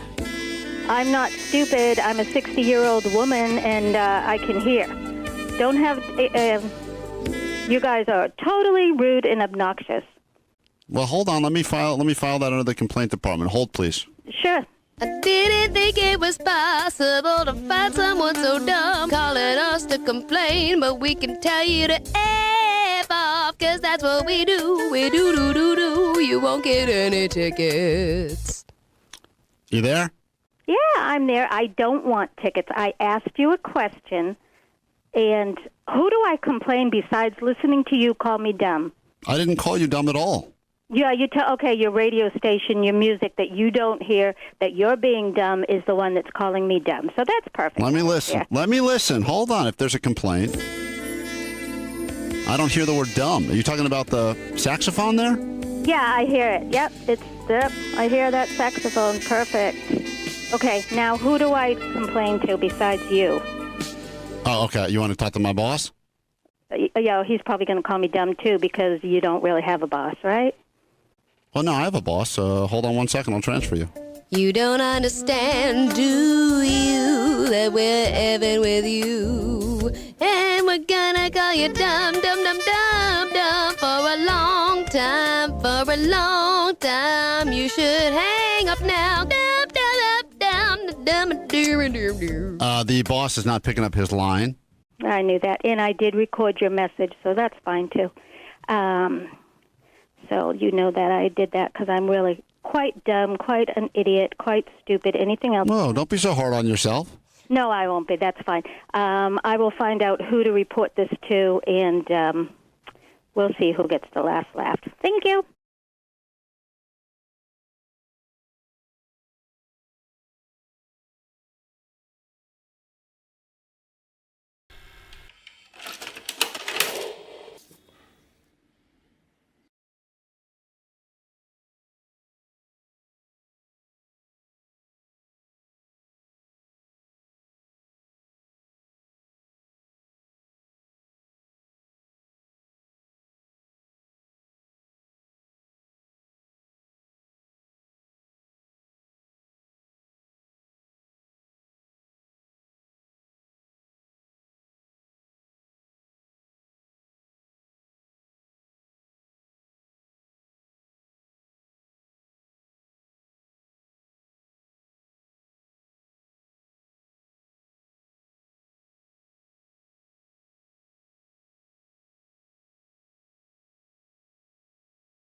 We are Klein Alley's show. We'll get into your ADD news in a moment. Then a brand new hour of the show, complete with your 21 Pilots tickets to not one but two shows.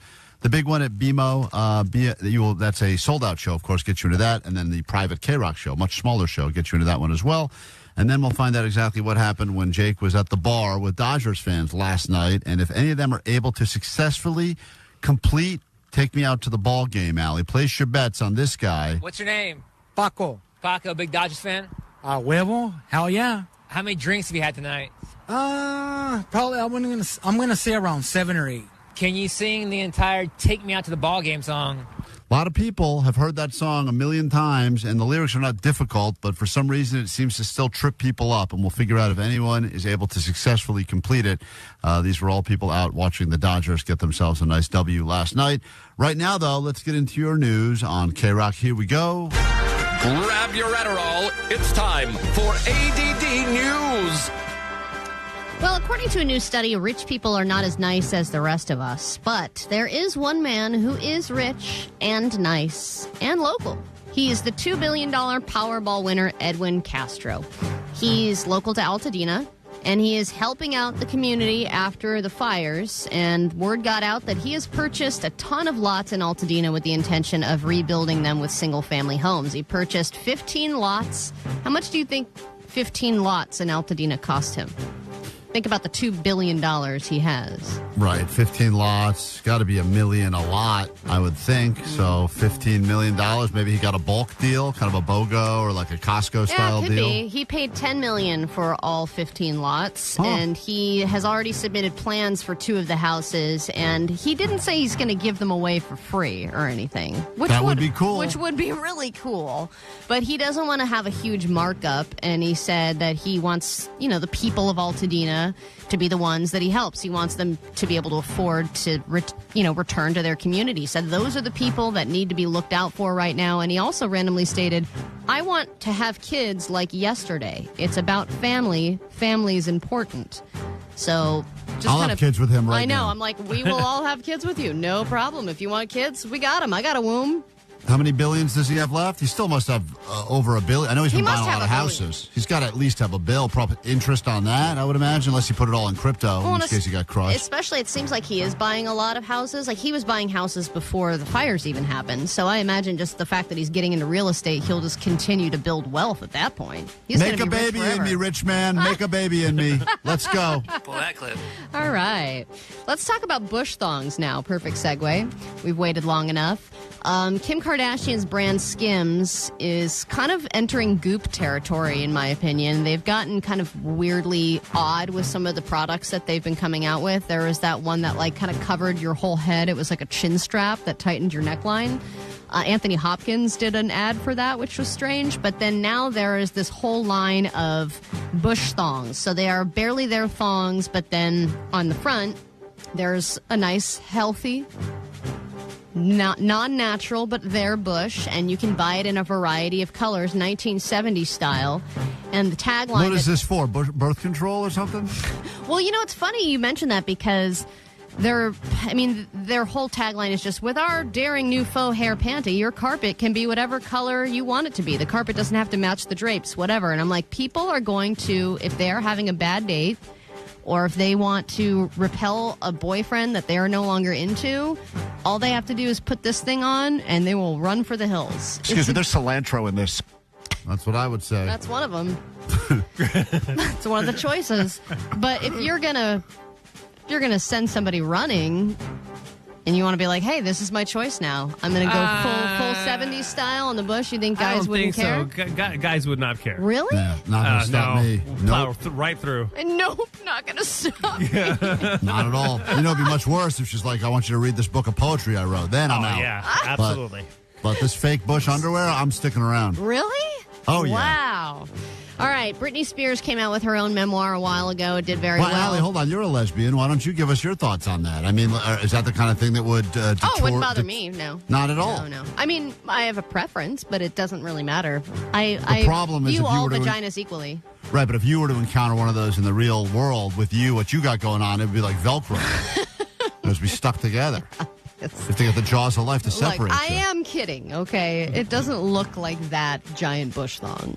How many viewers do we need live on YouTube right now for you to let the world know that you have been doing this naturally without the help of the Kim Kardashian line, a faux thing, a merkin? So you would want me to expose everything on the live stream? Is that what you're asking? I'm not asking you to expose anything. I'm just asking what the number is. How many? Omar said his number to walk into the studio is 2,000. What is your number? He has to walk into the studio and I have to get nude? Not nude. Is this fair? And by the way, it sounds like it's not even nude at all. You've got a huge barrier there. All I have to do is take my pants off and keep my underwear on. It'll be clear. Oh, man. I'm just kidding. God. All right, forget it. Shut down the YouTube stream. Shut it down. So Britney Spears, obviously she had her own memoir, did well. I read every page of it. By read, I mean listened. But now her ex-husband, the guy that she married on a drunken night in Vegas, Kevin Federline, has written a memoir of his own. If you're keeping track, Britney Spears has a memoir, her sister has a memoir, and now her ex-husband has a memoir. And you can read all of them and just compare stories, I guess. But one of the stories that he told was pretty jarring. Basically, he said that while they were, I assume they were still together at this point, when his kids were growing up, at one point, Britney Spears was holding a knife in the corner where her kids slept, holding a knife while watching her sons sleep. And let me just say, we all get a little desperate when our kids have sleep issues, okay? It gets rough out there. I'm probably 2 nights away from doing this with my own kid.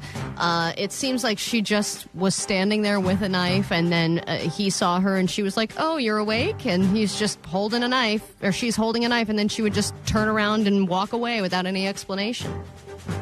Well, she's now, I mean, this is like the 5th or 6th thing she does with the knife. Wasn't she doing that dancing with the knife thing? That video was going around for a while? Yeah. I think it's okay. People just have weird fascination with sharp edges. Not a big deal. It's not like she ever did anything. But I think also when it comes to disciplining your kids, standing in the corner with a sharp edge, probably pretty effective, I would imagine.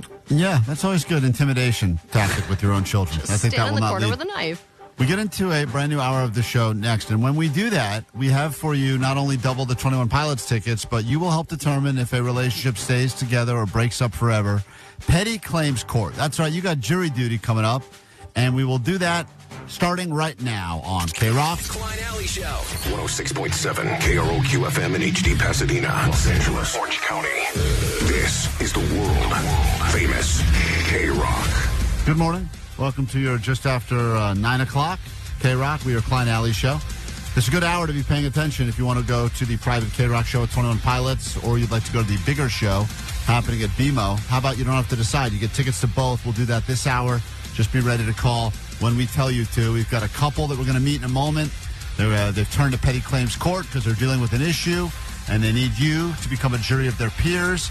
We'll get into that. And in just a moment, after this Linkin Park song, Allie, we will all give our official reviews of Jake's pick for best movie to watch Halloween season. He went with The Wolfman from 2010, Benicio del Toro. Anthony Hopkins. And it was... Emily Blunt. It was good.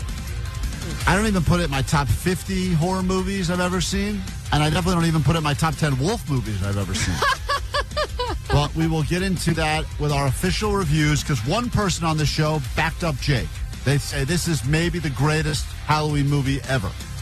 So Linkin Park now, and then we will come back with the official review of Jake's pick for best movie. And if you watched it last weekend, he recommended this on Friday. Love to get your thoughts as well at 800-520-1067. You can call, you can text, join in on the conversation. We are Klein Alley Show. This is KROQ with your Linkin Park.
season, perhaps many, because the month of October is always the month where the most amount of scary movies are viewed, downloaded, watched, and it's a good time for you to catch up on your favorites or perhaps listen to recommendations from your friends.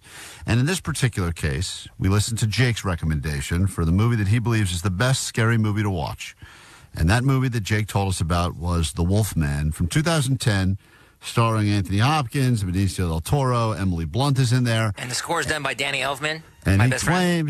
claims it's a great movie. So we all It is a great were movie. forced to watch it. Some of us paid for it. Some of us found a free link for it. But I don't think any of us had seen it up until Jake recommended it, which made him that much more excited because every once in a while a movie slips through the cracks. It's been a while. It's been 15 years since that movie came out. And none of us saw it. Jake has seen it. How many times you watch that movie, Jake? I watch it once a year during the first full moon of October. Oh, my God. Yeah, and that's my main problem with it is I will say I'm biased towards Wolfman type stuff. I think Wolves as a scary movie, like as a villain, is dumb in general, but I watched it with an open mind, and at the beginning there is like a scary wolf scene, but then it goes into 30 straight minutes of, barely there conversation, a lot of very slow walking in colonial garb, and then eventually, I think, 45 minutes in, Klein, someone actually turns into a werewolf? It took so effing long that I swear to you, Allie, your giant bush became more of a werewolf quicker than that movie happened. And I kept thinking, at some point this is going to turn. Like I was waiting for something to happen, and it felt like the longest stretch of movie ever. And I thought that's when I said to myself, Jake must be pranking us. Well, there's no way this is his favorite movie. And it's flawed in the actual setup of it. You have to wait a whole nother month for the guy to turn into a damn wolf again. So as soon as you get something good, right? I know, but it's like in a traditional scary movie, you're scared probably every 5 to 10 minutes. There's something scary happening, and that's I think what makes a good scary movie. This one is there's a crazy he's like killing people, and he's biting. People die in creative ways, etc. But then once that's over, you're like, great, I have another half an hour. I have to wait another month to go by before I can actually experience Oh, this my God, a half again. hour. Jeez. It's just another half an hour of what's wrong with them. Let's do some tests. Let's see what's going on. Oh, it's suspicious. Now let's get him looked at a mental institution. It's like, okay, move it along. Good. That's a good part of the movie. Jake, why do you like this movie so much? In all seriousness, like this is the one. I don't believe you. I think you're just saying this to be an antagonistic piece of crap. Jake, I wrote a review about this movie. I'm going to read it to you right now. If you've ever wondered what it would look like if Hot Topic made a period drama, the Wolfman has you covered in more fur than Allie's genitals. That sounds good. Benicio del Toro broods through foggy sets like a man who just realized he signed up for a Twilight prequel, but forgot to bring a personality. Anthony Hopkins plays his dad, although you'd never know it because he's clearly acting in a completely different movie. And Emily Blunt is there, bravely trying to act through the suffocating cloud of CGI mist, confusion, while Danny Elfman's score does its best to convince you something interesting might happen. But spoiler, it does not. Right. That's so true, Klein. It is like any conversation with Jake. You assume it's going somewhere if you just give it enough time, and then you realize the only thing you lost was time, as nothing ever happened. Well, people on the text line do not agree with us. 408 said Wolfman was awesome. I watched it with my 5-year-old. But yes, it is very slow paced. Set 5657. I thought Jake. I thought Jake said Wolf of Wall Street, so I watched that movie. Oh, and it great was movie. good. That's a great movie. Great movie. Love it. Wish Jake had picked that movie. Another person said Wolf Cop is better. I don't know. I haven't seen it, but I look forward to watching it. Sounds great. I told you. I think Teen Wolf 2, the sequel, was a better movie than this one. And Jake, in all seriousness, and I know that you think that we're just being difficult, someone on the show did actually like this movie. Yeah, I think you need to watch it again. Jacob? Yeah. It was me. At first, I was like, is Jake wasting my precious time? No, you had it right the first time. My precious time. I had 2 hours before I had to go to bed, and I was like, okay, let's get it going. Let's do this movie. It started off slow. I was even working while watching it. I was like, Jake, no, you're ruining my afternoon. But then I was into it. I even texted Jake. I was like, Jake, is the dad the werewolf? I can tell it is him. He's the wolf man. He's giving bad vibes. I was getting analytical. Ooh. Did I ever get scared? No, I don't think it's a scary movie. It's more like, what's going to happen? A creepy tale. Yes, but definitely not scary. And then it is kind of slow, but I didn't mind it. I thought it was good. And I even thought what's the main character's name, Jake? Benicio del Toro or Lawrence in the movie? I don't know what was happening, but I was like, whoa, that guy is hot. And I was in it. God. I even looked As Wolf or regular? As an actor, I was like, wow. And then I looked him up now, and I was like, oh, no. But Okay, other than wanting to F the protagonist? No, I was just like, oh, let me see what he looks like. And I was like, oh, no, he's old. But other than, I thought it was good. Well, Vanessa's already giving me spoilers because I really never finished the movie. Oh, wait. Oh, what the hell? Oops. You Sorry. didn't finish See, it, you Allie? didn't give me a chance. Such crap.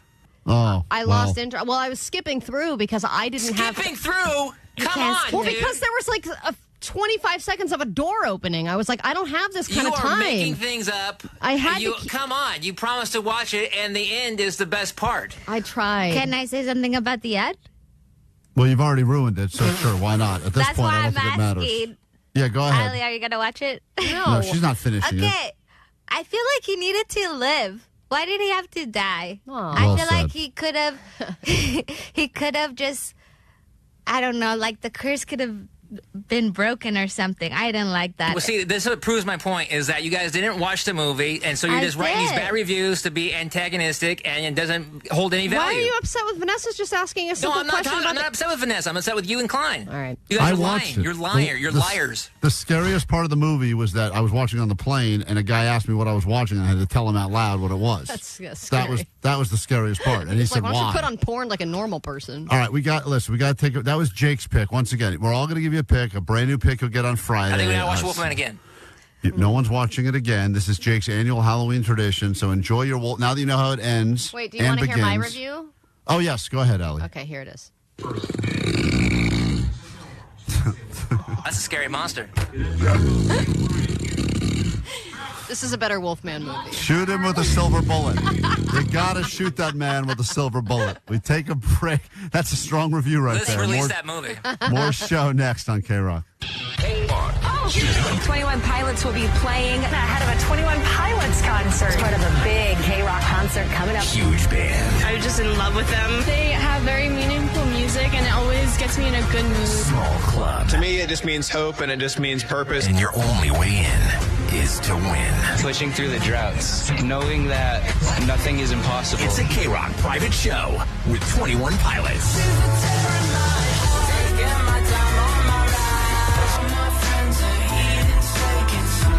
What's up? This is Josh from 21 Pilots. KROQ is hosting a private show with us at the Bellwether. Listen from 9 to 5 for your only way in. Plus, we'll hook you up with tickets to see them again at BMO Stadium October 25th. We have a list of people that we would wish we could turn back time.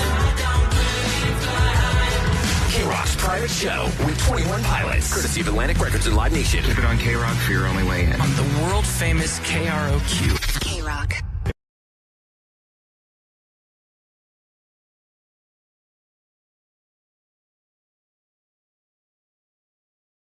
KROQ, we are Klein Alley Show. And if you think about UCLA, it's a fine institution, unless, of course, you're a fan of USC, in which case you hate UCLA. Regardless, very difficult to get into.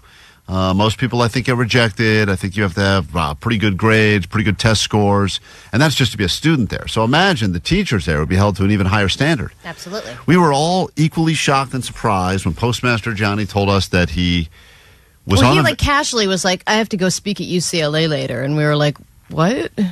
I was convinced he was trying to spell something that was not UCLA, the college. Like, I thought he was going somewhere else completely, and he was trying to spell it. And then I thought maybe he's talking about something near UCLA, because I know he likes to go to the bars by there, because he says they got the good, the better baddies are by the UCLA bars. I thought he was going to meet a girl at UCLA and talk to her, and that's what he meant by speak at UCLA. Right, but Johnny, correct me if I'm wrong, you were brought in front of an entire class of people?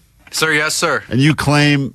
We asked you a little bit about this on the bonus podcast yesterday, that you were speaking to a room full of marine biologists. One of them was a marine biologist. The other ones were all comms majors.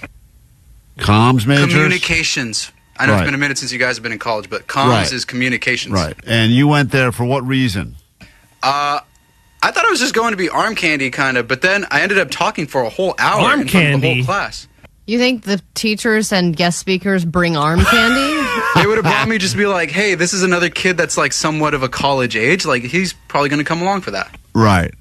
All right. Why don't I'm going to play some of the audio. Johnny, I may need Johnny to come in the studio to defend himself for this, because this audio is crazy. And at some point, apparently, he badmouthed it. Johnny, you understand? I haven't heard this audio yet completely. I know Omar heard some of it and Allie did, but you you kind of badmouth us to the room full of students. You Go know ahead, that. play it. Let's hear it. Well, you said it. I know, but I don't remember what I said. But go ahead. Did you prepare your speech at all? No, not at all. I thought about it while we ate dinner beforehand, but that was it.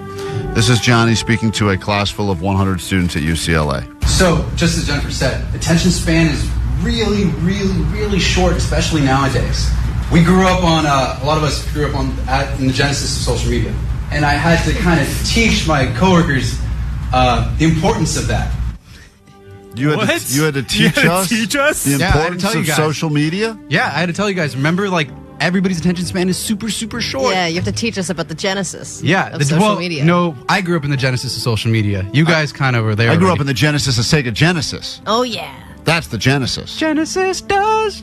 Immediately, the first video, first 3 seconds, I said, don't say my name, don't say what show I'm on, it has nothing to do with radio. Holding up a box of cereal and the thing about sneaking cereal into the theaters. Oh, my God. I felt like a superhero when I said that, too. Johnny, you're talking about your dumb bit you do? Sneaking cereal into the theaters. I rest my case. So, wait, you're talking to a room full of kids that obviously know, they don't need you to explain, because they're looking at you like you're some old out-of-touch loser, too. Well, no, they're actually kids older than me in that class, but that was like... You're also saying, you're all just spitting out things that are common knowledge nowadays. Right. Show no attention span anymore. We get it. No one has an attention span. That goes without saying. But also, too... Right. But you did say. That was... Did you pick that up at UCLA yesterday? That was like one of the big talking points that Jennifer wanted to bring up when she brought me. She wanted to bring up me riding the first time on the airplane, me sneaking chicken in my pants, and then just my experience. Listen to Johnny. He speaks about his idea of sneaking chicken in his pants. Play it. He speaks about he's about to win a Nobel Prize. Yeah, like I did. Right. Imagine a teacher that actually helped come up with some medical device that cured something. Yeah. Johnny is speaking about his bringing food in his pants in the movie theater. Listen to this. I mean, sneaking cereal into the theaters. What if we did chicken? Me and Klein are big Costco guys. Okay. I was like, we'll get a rotisserie chicken. Go, first video, literally. Sneaking rotisserie chicken into the theaters. Already messed up the name there. You called it you had it rotisserie, and then you changed it back to rotisserie, you idiot. That's how I said it in the video. I know. So he goes. That's how I said it in the Then we're spitballing. We go, cereal. What can we do next? Rotisserie chicken. We like Costco. Literally the next day, 130 views. I wake up to 130,000 views. Boom. Okay. It looks like he does it a lot. Oh, they're actually a radio show. So now he's talking about bringing it back to the show. Right. So you're saying that you had a genius hit you, bring chicken in your pants into a movie theater. You explained to the kids. And now it's helping us. And is anyone watching you as you're doing these? Dude, they are feverishly taking down notes. They're taking notes. Yes. They are? Yes. Notepads. Holy crap. How to transfer from UCLA. Yes. They're all filling out applications for other colleges. USC, transfer portal. Any other school. Marco on KROQ. Good morning.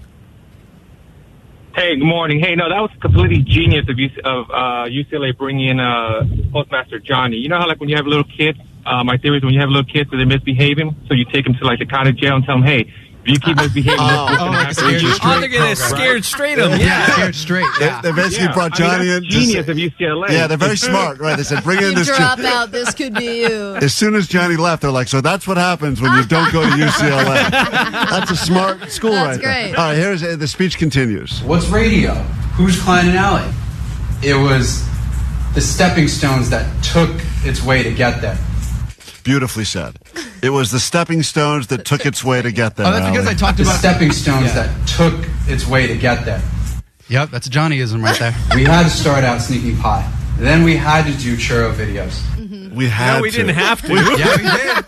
We had. You guys wanted it. I love that this was all a strategic plan. Yeah. Yep. So hold on. The plan was. I like how Johnny's kind of like putting us in a position where we're forcing him to do all this stuff. Right. These were all the things you wanted to do. In fact, we told you not to do all these things. That's why I mentioned that in the Yes. speech too. We had to start out sneaking pie. We had to. Yep. We had to. We had to start small with pie. We had short pie. We had. Then we had to do churro videos. Had to do them. Which we asked you to do consistently, and you did like 2 and then stopped. Yeah.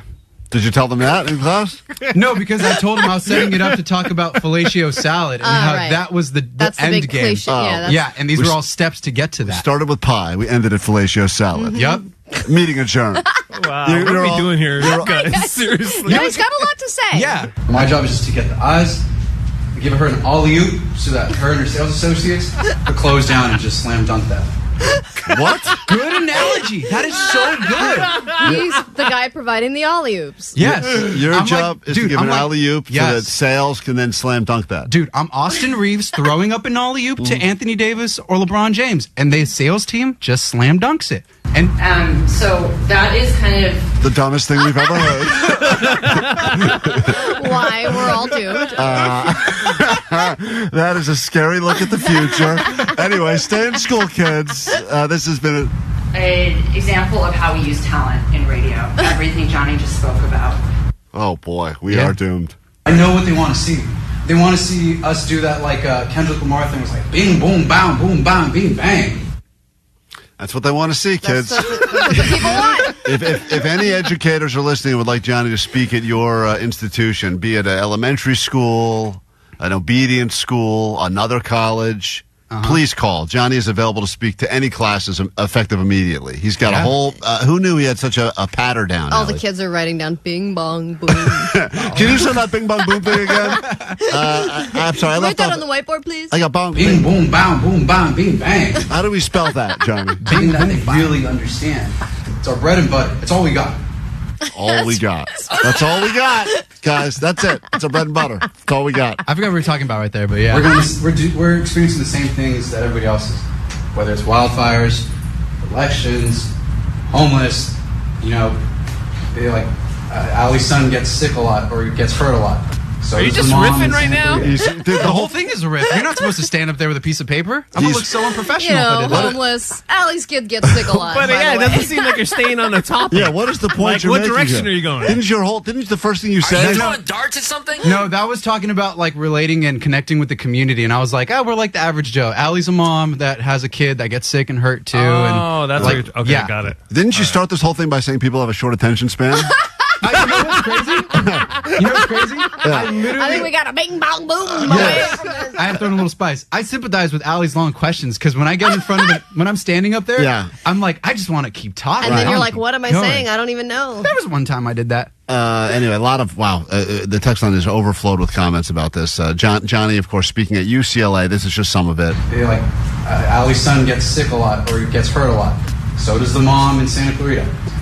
A great question. Thank you. Oh, hell yeah, Klein Alley show every morning. Best morning show that gets me through every single morning. You may not feel that way in a moment because we're going to meet this couple and they have turned to us because we're way cheaper than real therapy. But more importantly, they have an issue they're dealing with in a relationship. It's a petty issue. It seems petty. But as you know, in any relationship you've been in, the stuff that starts small, if not resolved when small, gets bigger and bigger, creates a chasm that will erode away at the very foundation of your relationship. Oh, yeah. And then you're fighting over the way you load the dishwasher and you're crying over it and maybe even plotting their death.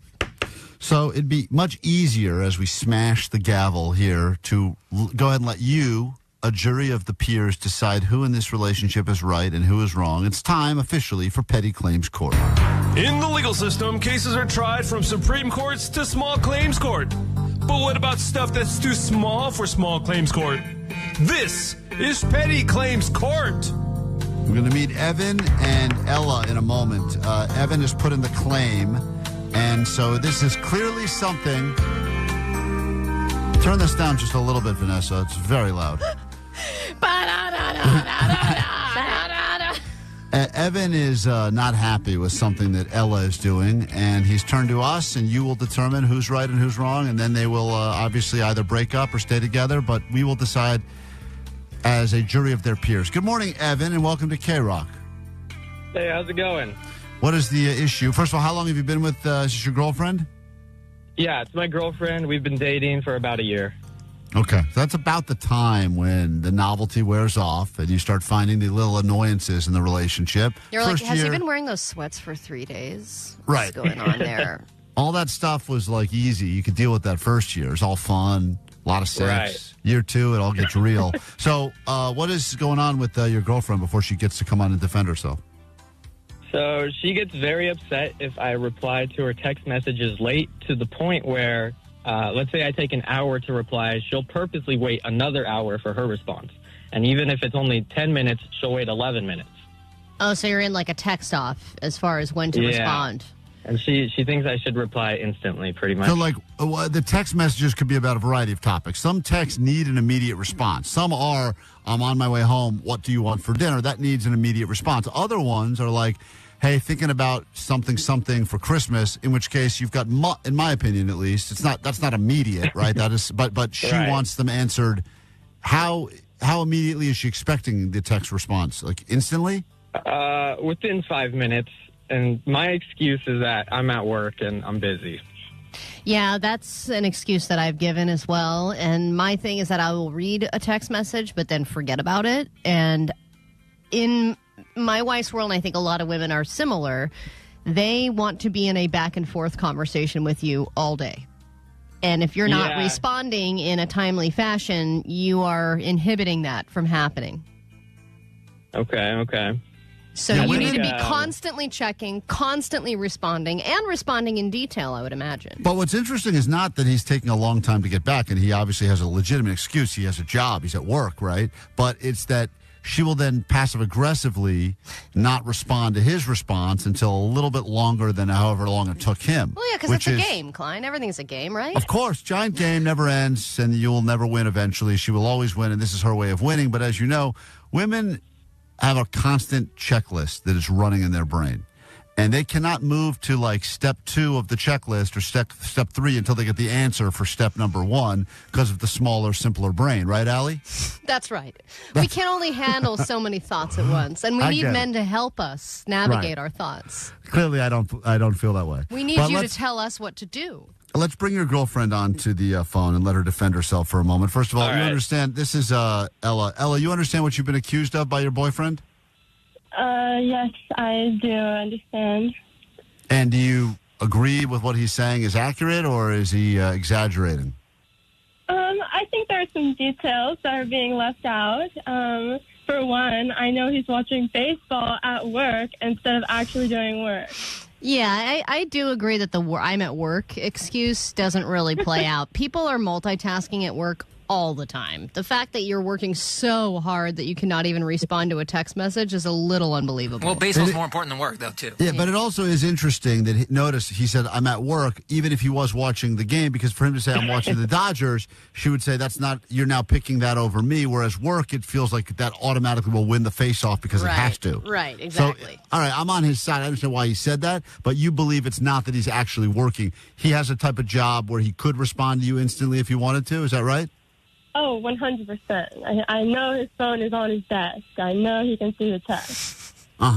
And give me an example of a text you recently sent and just like how complex the answer was you needed. You could look at your phone if you need to, but like what is something you sent him and how long did he take to get back to it?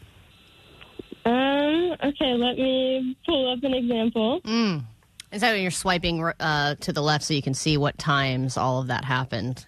It's good evidence right here. Yeah. Whenever you're ready. It doesn't matter what the topic was. Okay. I asked him, what time is this dumb radio show calling for petty claims court? Exactly. Answer me. Go ahead. What is it? What are we doing this weekend? I didn't What did you send? What day of the week? What day of the week did you send that? Maybe 10 minutes so I could make the plans. Okay, wait. What time? Wait. Hold on. What day of the week did you send the "What are we doing this weekend" text? Thursday. Okay. And how long? And it took him 10 minutes to respond, you said?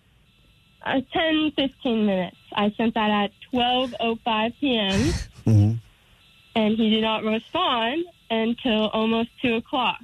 Are you the type of person that will respond again with question marks, question mark, or question mark your own text? I am not a big double texter when it comes to that. So what was his response on this particular example? So what are you doing this weekend? You sent that at noon. He sent back at, you said 2, so it's 2 hours. What did he respond back? Maybe he spent a lot of time coming up with a great plan. So let me hear the response. I mean, going to the beach is not what I'd consider a great plan. So he wrote going to the beach. No, I don't think it took him 2 hours to think of going to the beach. So what is your excuse for that one? I mean, do you have a reason why that one took 2 hours? You know what? That might have been one of the days there was a Dodger game on. Right. I can't miss the Dodgers, you know? Yeah, true. But this I will say, Klein, also, I have texted you at a time where I know that you are not doing anything but looking at your phone, and I will see you proceed to not look at or text back. So what's going on with you in that scenario? Just so I can get some perspective here. I'm not on trial here, so let's go ahead and focus on this couple that's going to fall apart. Right, but I think this is a thing that men do. Men will look at texts and just choose not to respond. If I got a text on Thursday that said, "What's the plan for the weekend?" I would feel instantly like I have no plan for the weekend. I better create something. I got to either create a plan or you follow. I mean, this is no different than the "What do you want for dinner?" I don't know. What do you want? And then they write, pizza, and then she goes, "No," and then you write sushi. No, it's just one giant game that never ends. Do they live together? Guessing game. Yeah. Do you live together? We do. Yeah. Yes, we've been together for 6 months, living together. So 6 months of dating, fun, 6 months of living together, and already you're at this point. Right. But I'm saying 6 months before you guys moved in together. Yeah. So, all right, this is it. By the way, text line heated right now because everyone claims that in their relationship there is someone that has fast texting skills and someone that is super slow. And it makes it impossible to move together as a relationship if someone is moving at a much slower pace. Well, and I also know some people are better multitaskers than others. Like, there are some people that they have a minute where they look at their phone and respond to stuff, and then they just move on to something else, versus somebody like, it seems to me that Ella is somebody who is pretty attached to her phone throughout the day. Right, Ella? Well, my hours for work, I work from like 4 to 10 p.m., so I'm at home most of the day while he's at work. Got it. And you need entertainment. I'm at work while he's at home. Yeah, that's the other part of this, Klein, is if one person is free and available to have a long conversation, they're fully expecting that exchange to be back, forth in a timely manner.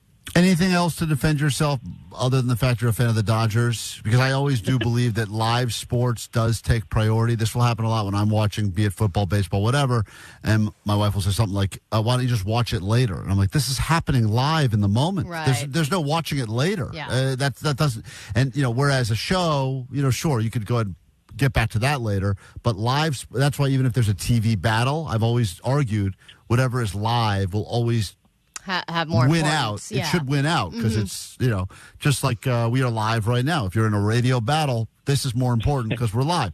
So do you have a defense for yourself other than the Dodgers as to why you take so long to respond? My only other defense is, no, not really, to be honest. All right. You crumbled there pretty quickly. All right. You're losing interest. 10 seconds closing arguments. Then the jury will decide. The first 100 votes at 800-520-1067 will determine who wins and who loses this petty claims court battle. If you're just joining us, we've got a couple. They've been together for 1 year, but only living together for 6 months. The argument is that he does not respond fast enough back to the text messages, and whatever time he takes to respond, she will then take even longer to respond to her next one, which, by the way, what a calculated evil move you've done, Ella. I'll give you credit on that. That's kind of genius. Thank you. That's not a punishment. That's great. That's great for him because he's like, I won't hear from her till the bottom of the ninth. Right. I got another hour and 1 minute. Ella, you get 10 seconds of closing arguments. You've been brought to trial here. Why do you believe that the jury should vote for you? Go ahead. I think him watching baseball over texting me is pretty egregious. You can pick up your phone and watch a baseball game at the same time. That's not, impossible. And, I think maybe I'm being a little petty, but I don't think it's too petty. Well, I think if you moved in 6 months ago and this is your biggest problem, you're doing pretty good. Just a quick question from the text line. If you ever sent him a sexy text, does he get back to those quickly? Like if you've ever sent him a text, it's like, it's go time, meet me in the bedroom, or I'm so turned. Like how quick is that response? Is that slow too, or does that one come back instantly? No, that's definitely quicker. That one's definitely quicker. Dodgers who? Right. Who cares about that? Yeah, I mean, I can imagine you should just start every text with like, what do you need me to pick up at the grocery store? Also, my shirt's off. Yeah. And then all of a sudden it's like responding back right away. Boom. Text bubbles all the time. All right. 10 seconds closing arguments, Evan. What do you got for us? Go ahead. Listen, baseball season's almost over. Once that's over, I'll be open book. I'll reply super fast. All right. First 100 texts will determine who wins and who loses. Once again, it's Petty Claims Court. Put on the song, and then we will come back with the verdict. Ali will smash that gavel into the table. If you're just joining us, this is the battle that you have to figure out. Help us figure out once and for all. Will it be Ella or will it be Evan? The argument over response time as it pertains to text messages in the relationship. Get your votes in now. The first 100 will determine who wins and who loses. The verdict next, right here on KROQ.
I can't believe how fired up people are. It's Petty Claims Court time. It's KROQ. We just met a couple a moment ago. Together 1 year. Everything's good in the first year. Then it all starts to fall apart. Living together 6 months. And that's, I don't know if that seems early. I guess nowadays, with rent being so expensive, you meet someone, you put up with them for 2 days, you should probably just move in with each other. Yeah, somebody on the text line did have a question about that. Said, what are you, lesbians? Why are you moving in so quick? 6 months feels... I moved in with, obviously, my wife now, but we were dating. I think it was exactly 1 year of, like, dating. And then it felt like it was 6 months of, pretty much all just her sleeping at my place every night. That it just got to the point where she wanted to upgrade. Right. Yeah, from her drawer to all of my drawers. To which then you had no drawers whatsoever. Yeah. At one point, she just had a toothbrush and like a pair of underwear, and then that's all I had. It's really interesting how it shifted. Well, it's interesting too because I think that because of rent and how expensive it is, anybody who's living by themselves is like, let's get rid of the living by myself thing. This is expensive. Sure. So it And makes if you you committed a little faster than you normally would be. There's multiple freeways involved in having to see each other. It's just even another reason why. So we met Ella and Evan. They have been together a year, and I guess he brought her to trial because she accuses him of not responding to text messages quick enough. He claims it's for work reasons. She claims it's because he's watching Dodgers games. Anyway, it's very relatable. The text line is heated with responses. We will read the verdict in just a moment. Well over 100 came through pretty quickly. So, Allie, before we get to the official verdict, you guys understand the rulings here at Petty Claims Court are final, right? I understand. Okay. And sometimes you think you've got it in the bag. That's how it is. Probably won't change your life much regardless, but maybe this is the beginning of the end. We've heard from quite a few couples that could not survive Petty Claims Court. Allie, what's the text line saying? All right, so people like 805 are voting for Evan, saying that he wins hands down. If it's an important call, if you love him, if it's important, call. And if you love him, you know what he's doing when the Dodgers are playing, so you can buck up or kick rocks. Meanwhile, 714 said, I am also glued to the games, but I'm also on my phone. The guy can easily text within a minute or two. There's plenty of downtime during a baseball game. It's mostly downtime. Yes. I mean, I get it if you're like superstitious. You're like, Dodgers are playing great. I haven't touched my phone in a few innings. Maybe you've got a superstition going for that game at that moment. But the reality is they're cutting commercials a lot. There's a lot of pitcher changing. Sometimes the players look bored. They look bored. 505 said, I'm with the lady, but she needs to work on expectations. 562, I vote for Evan because she's too bossy, not in a sexy way. And then 626 said, I would have voted for Ella if it wasn't for her also delaying her texts. That part of it makes it so petty that she lost her credibility in this battle, and I vote for Evan. And ultimately, Evan, you in the end have won this edition of Petty Claims Court. It was heated, though. So you know what? Close battle. There you go. I'm waiting to see if she says something like, I love you, but I didn't hear that. No, that's not what I'm feeling right now. Oh, okay. Yikes. Well, I get that. I'm thinking of all the ways I can make this whole situation worse. Well, thank you for joining us. Sometimes it goes in your favor, and sometimes it doesn't. Evan, you don't plan on changing your actions until at least after the Dodgers season. And Ella, I guess you've tried to teach him a lesson by showing him how long 10 minutes can really be when waiting for a response. And it clearly has not learned his lesson. So we wish you all the best. And we'd love you guys to join us in a future Petty Claims Court if you stay together. Allie, let's play some bets now. 1 year from today. Will this couple still be together? You know, I think they will, because if texting is really the only thing that's bothering them and nothing within the living situation directly, I think they've got hope. Evan, I give you the next vote. Do you think you guys will be together in 1 year? I think so. Why not? Ella. Wow, what commitment. Oh, my God. That was the worst response ever. Ella, do you think that you guys will be together in 6 minutes? Well, not if you keep talking like that, no. Great. All right, well, we take a quick break. We return on KROQ in a moment. Will this couple still be together after the break? Place your bets. We'll be back with your ADD news and then 21 Pilots tickets, all coming up here on KROQ. Klein Alley Show. The world famous Klein Alley Show. KROQ. KROQ. Klein and Alley here to talk. You chopped that up. You chopped that up. Who asked that question? What was the question? This other girl named Allie that was wearing a hoodie that said orgy. She had asked the question. What was the question? I honestly don't remember. But Great. But great question. All right, here we go. Johnny, I'd love to know, do you feel safe at these events with, the general public? Do you feel safe? That's an interesting question. So this woman, was one because she wanted to do public events with her Brazzers. With Brazzers, and she was like, "Hey, do you guys feel safe at your events? And what do you do to feel safe at events?" Hold on, they had someone from Brazzers speaking? Yeah. Man, I should have gone to that. Totally. Another great insight, and this does happen. Another great insight.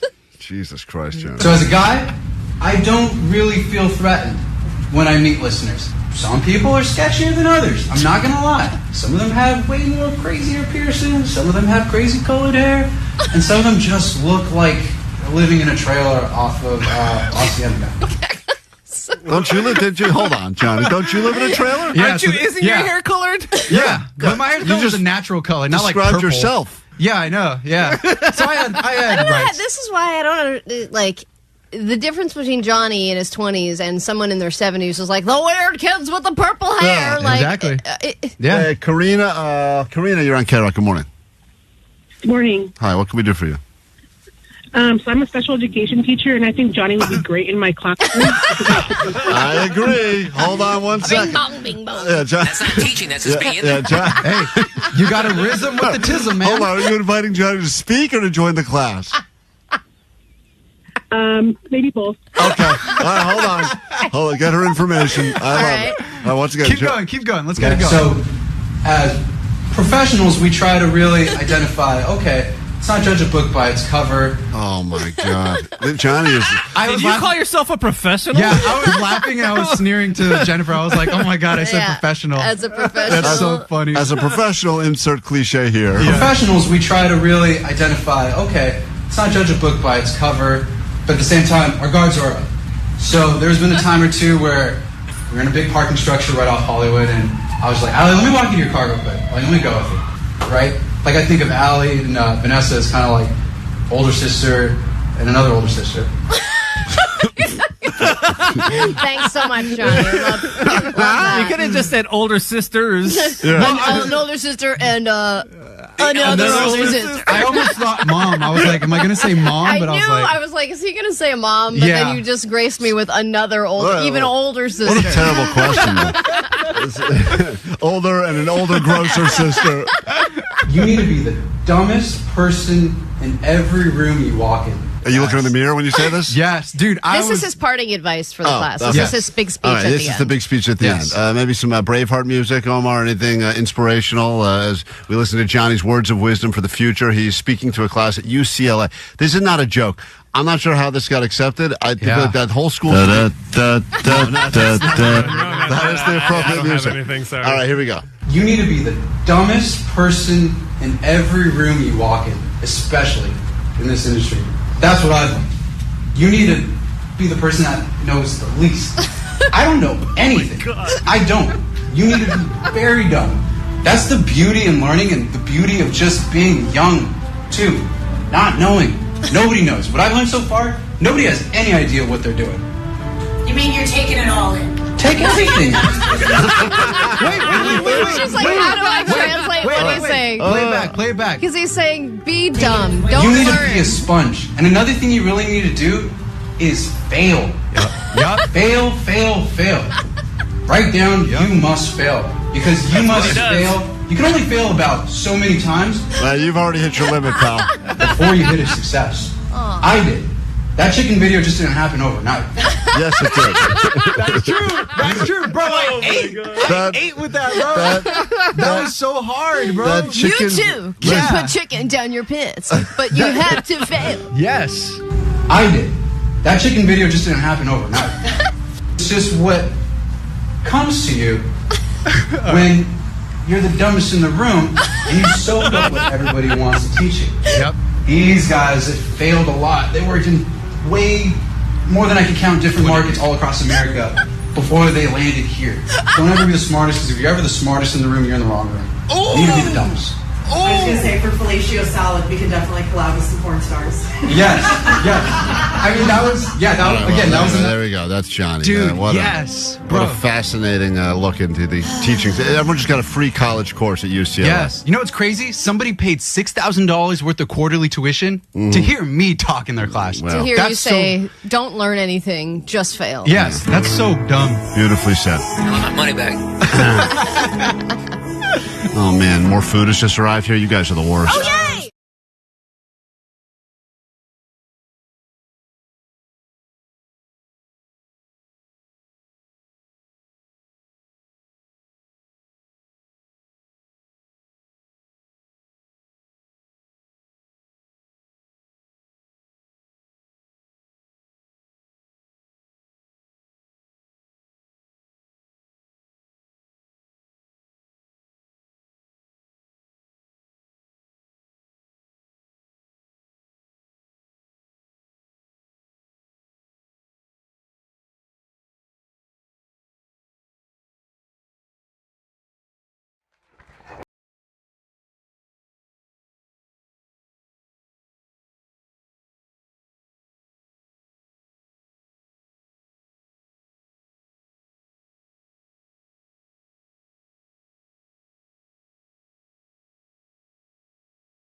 because of that stone right now. Cool.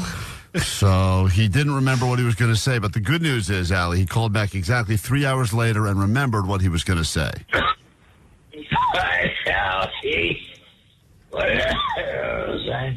There we go. Where is he? So that guy is having a big day of sitting at home and smoking weed, and that is another member of society technically, but I understand why people don't like him. Well, one of the new interns was like, I don't understand why people don't like that guy. He seems nice. I was like, just wait.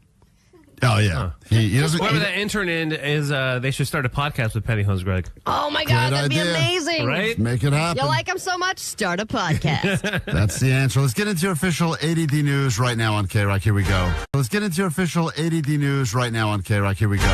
Grab your Adderall. It's time for ADD News. We're a couple weeks away now from Halloween. The horror movie watching has begun, and of course, the overspending on Halloween costumes has begun. Google has been keeping track of what people are buying so far, and this year, any guesses before I reveal the top costume? Oh, interesting. Pumpkin. Not pumpkin. Listen, not everybody's 3 years old, Vanessa. Seriously. Honestly, Okay. My kid, up until a week ago, wanted to be a pumpkin. All right, for reals though, mermaid. No, also wrong. Oh, my God. And it's because of chaperone. That's my last. Definitely adult to say for reals, though, as well. I think, as it usually is, right, you think, what's the most popular thing on TV? Yes. I think it's K-pop Demon Hunter. You are correct. Ding, ding, ding. Yeah, and once again, I've seen not 1 second of it, but I do know that whatever the stupid algorithm is, like I'll finish watching some show on Netflix for adults, and it will say at the end, you should watch K-pop Demon Hunters. And you're I like, go, no, stop, I shouldn't. Stop telling me to watch this. I'm not going to watch it. You know what happened at my house when I was hanging out in my Halloween decorations with the family? Usually I put on some Halloween music, but no, guess what was on at my house during Halloween decorating time? Gotta be golden. Yes, exactly. The top 5 costume searches and purchases are all characters from K-pop Demon Hunters. I just ask that we keep it PC when we're doing K-pop Demon Hunters characters. Very important for that. It's a little dicey there.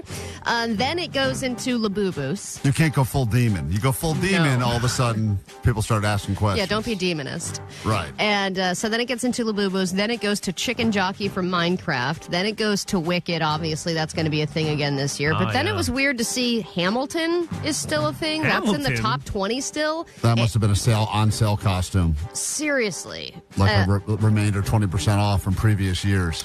I mean, it is a fun costume, right? You're dressing like old-timey, but characters from Shrek are also popular this year, which is crazy to me to think that Shrek continues to stay relevant despite being released almost 25 years ago. That's People more are meme. still, Donkey from Shrek. It's meme-based, I think, more than like the reality of the movie. I don't think that's it as much as like, oh, yeah, people are like, oh, I saw this meme, so I'm going to do that.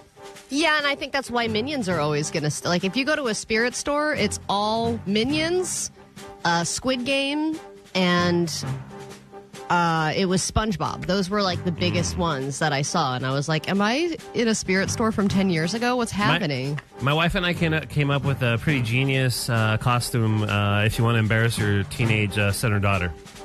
Go ahead. We're going to go as 6 and 7. Oh, that'll piss I'm going to be them off. 6 and she's going to be 7, and we're just going to follow them around and go 6, 7, 6, 7. You will make Halloween They're their so least mad favorite day when of the we're at year. the table, and I was telling them we're going to do that. You better not do that. Oh, my God. You That's can amazing. single-handedly end this thing. Yep. I'm yeah, so you good do at that. So all parents across the country need to dress up as 6, 7, and we'll put a stop to this nonsense. Well, yeah, the thing is, you as parents have the ability to kill anything cool. Mm-hmm.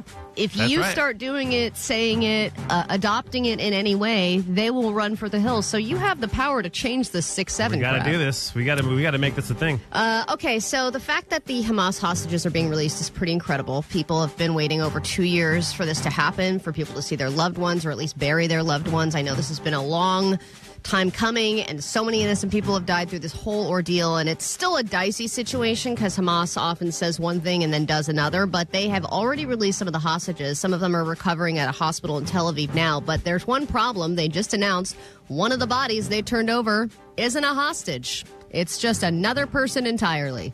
So they either lost track of the hostages or they tried to do some kind of morbid body swap when they realized they didn't have one of them, or they're just being lying a-holes again, or both.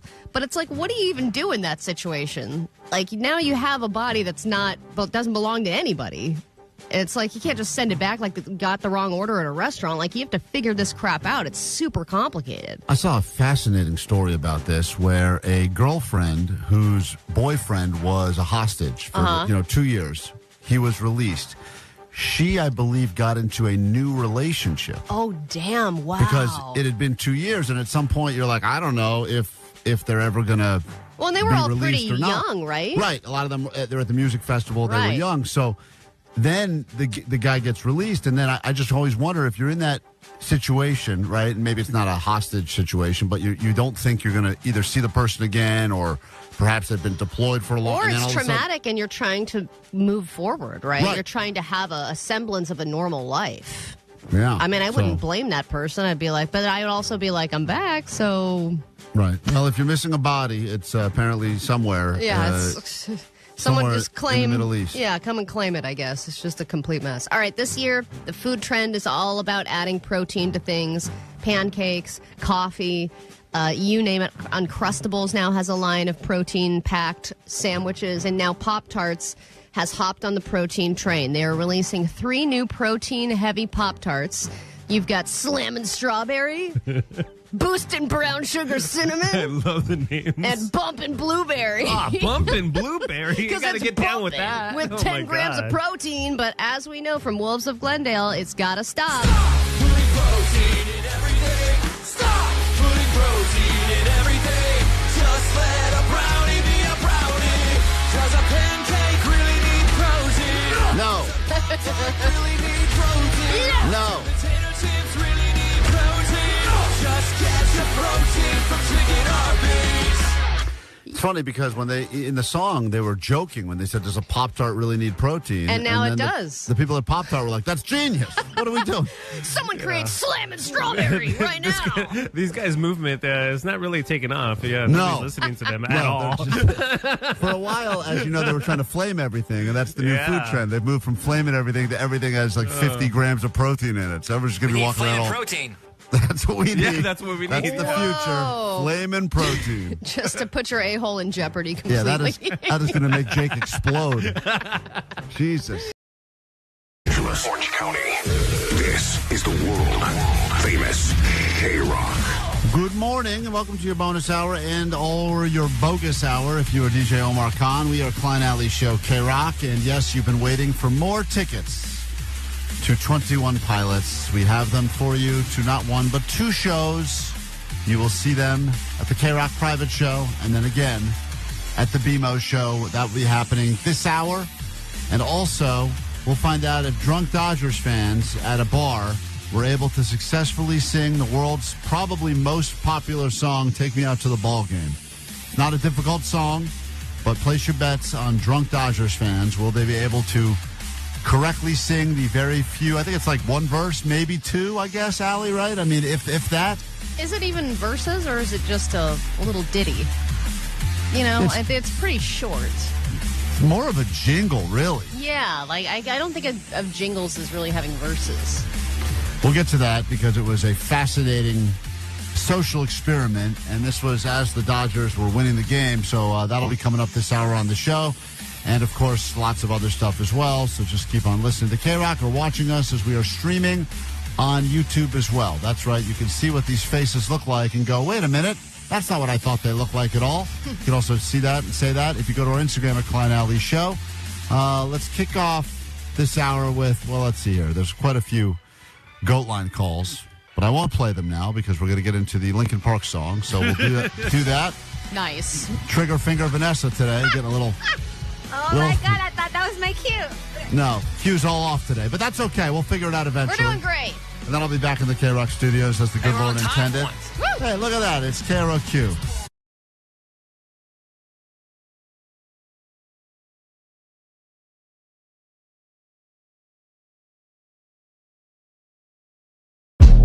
Hey, yo, Net Bangers, you got about 5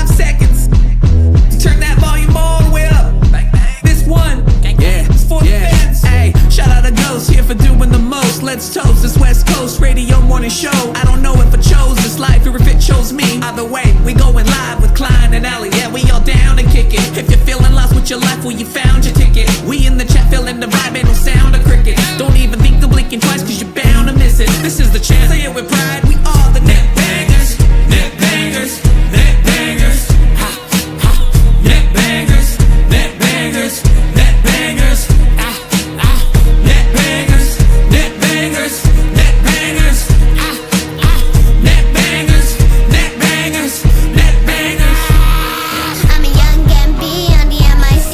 Sorry, onion queen, I'm the only 10 I see. Just started to grade, I'm smarter than Johnny. And there's no need to hate Klein, I love my daddy. Shout out to best friend, me and Vanessa in the school, you're volleyballing again. We're 47 if it's tall, that's why they call us twins. Don't trip, I don't know what is a succulent. What is a succulent? Don't make me spaz out with rock pants on. I bet you eat the pizza with bacon on top. What up, Doc? That's Greek Karina with Erotica. Glide sky high and fly touche. Go visit Lewis and forever out in the bay. And this just in, the sheriff's 2.0 over the top. From calling the cops and the comments we drop. Get that monkey off of my back, make the pantyhose stop. Or else we're gonna bust the BB on the freaks and we'll get you all blood. Net bangers, net bangers, net bangers. Ha, ha.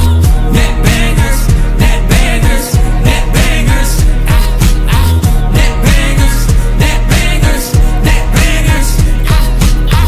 Net bangers, net bangers, net bangers. Hey, yo, shout out to all the net bangers, man. You know who you are. There's way too many to listen to song. Alex G, Danny G, Max, Sarah J, Neil, Kevin, and Phil the Plumber. Feature Jarrett, Mr. Mask. Hey, yo, Donovan, Ray, Carlos, Zeke, Mike, Crone, and Aaron. Blink, Budget Chicken. Hey, if I didn't get you, man, I'll get you on the next one. Grow the show. Without Ali saying it, the World Series would be the next step, and then, of course, everyone will just not do any more work. Work productivity will come to a grinding halt. Jake will have to sell an organ to get tickets to potentially watch the Dodgers and the Mariners in the World Series, and all of that is what people are discussing. But as Jake was out last night, this was the moment at the bar he was at where the Dodgers, I guess, got themselves the official win and are moving to game number 3 now in this series.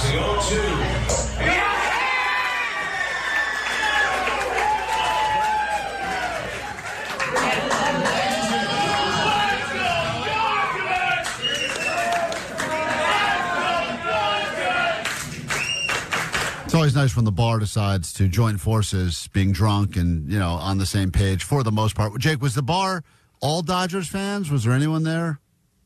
For the opposing team, no. All Dodgers?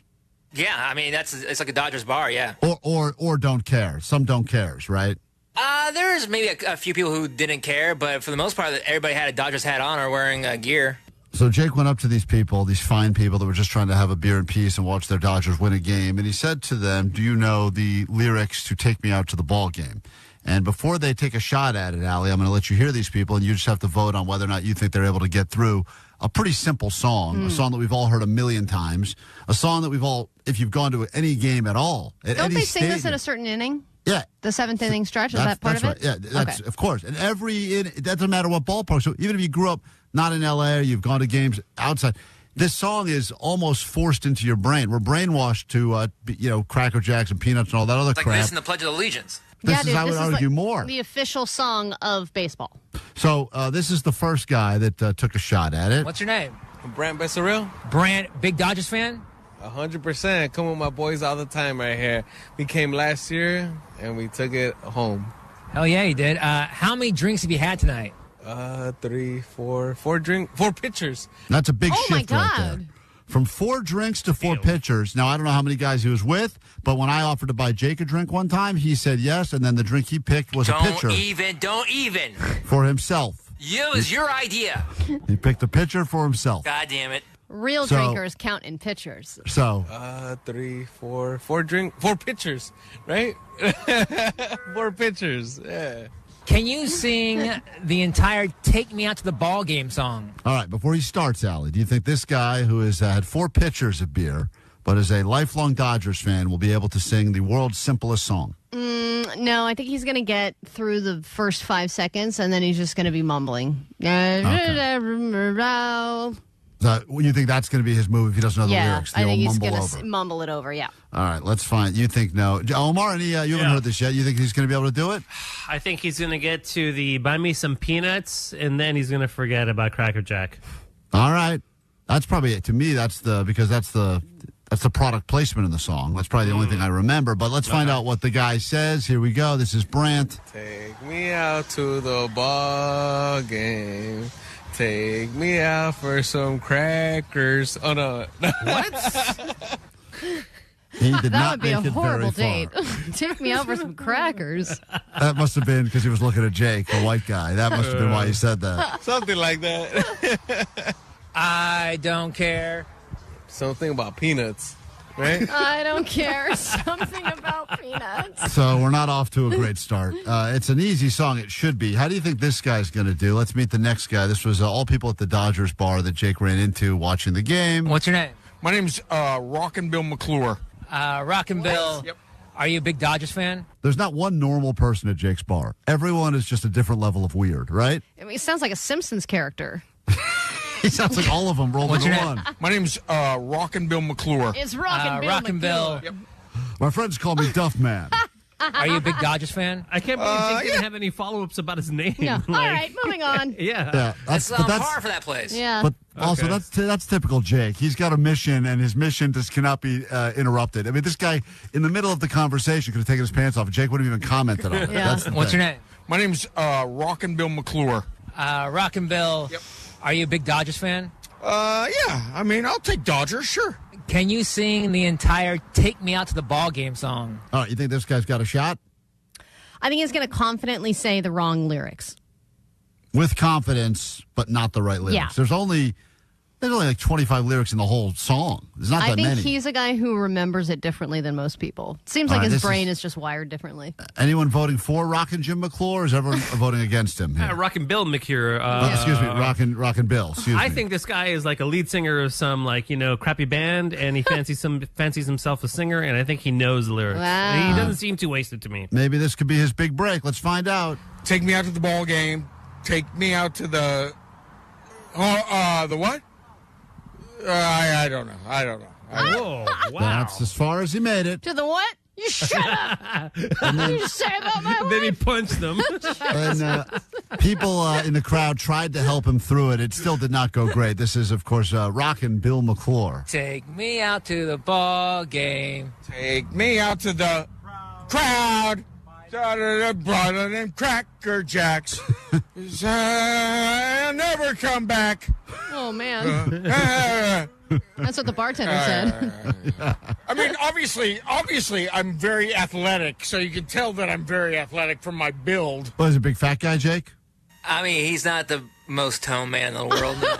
Right. Okay. So he was not up for it. Let's find out. Maybe a lady does a better job at this. The guys were having trouble. This is Jen. Let's meet her, and then let's see if she can actually complete the song. What's your name? Jen, Jen from where? North Hollywood, Jen, are you a big Dodgers fan? for sure. Yeah. How many drinks have you had tonight? 4. Can you sing the entire "Take Me Out to the Ball Game" song? All right. She's about to start, Allie. You think she's got a chance now? She claims she's only had 4 normal-sized drinks. Come on, lady. Get it right. I'm going to bet on her. All right. Allie's betting on the lady to get through it. Omar? Yeah, ladies are typically better with lyrics, but I'm guessing this woman sounds a little Vanessa-sized, so I think 4 drinks is a lot, so I don't think she's going to get halfway through All right, it. here's Jen, our last hope. Take me out to the ball game. Take me out to the park. Buy me some peanuts and Cracker Jacks. I don't care if we ever come back for it's root for the Dodgers. If they don't win, it's a shame. For it's 1, 2, 3 strikes are out at the old ball game. Yay! Beautifully done. She got through most of it. Let's give her the credit. We got to take ourselves a break. When we get back, those 21 Pilots tickets you've been waiting for and more after this on KROQ.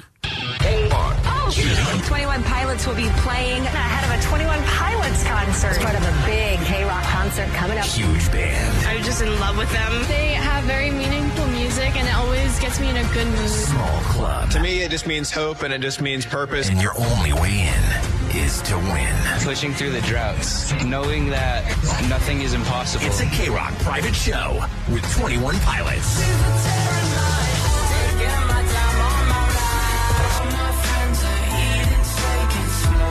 What's up? This is Josh from 21 Pilots. KROQ is hosting a private show with us at the Bellwether. Listen from 9 to 5 for your only way in. Plus, we'll hook you up with tickets to see them again at BMO Stadium, October 25th. We have a list of people that we would wish we could turn back time. KROQ's private show with 21 Pilots, courtesy of Atlantic Records and Live Nation. Keep it on KROQ for your only way in. On the world famous KROQ. KROQ.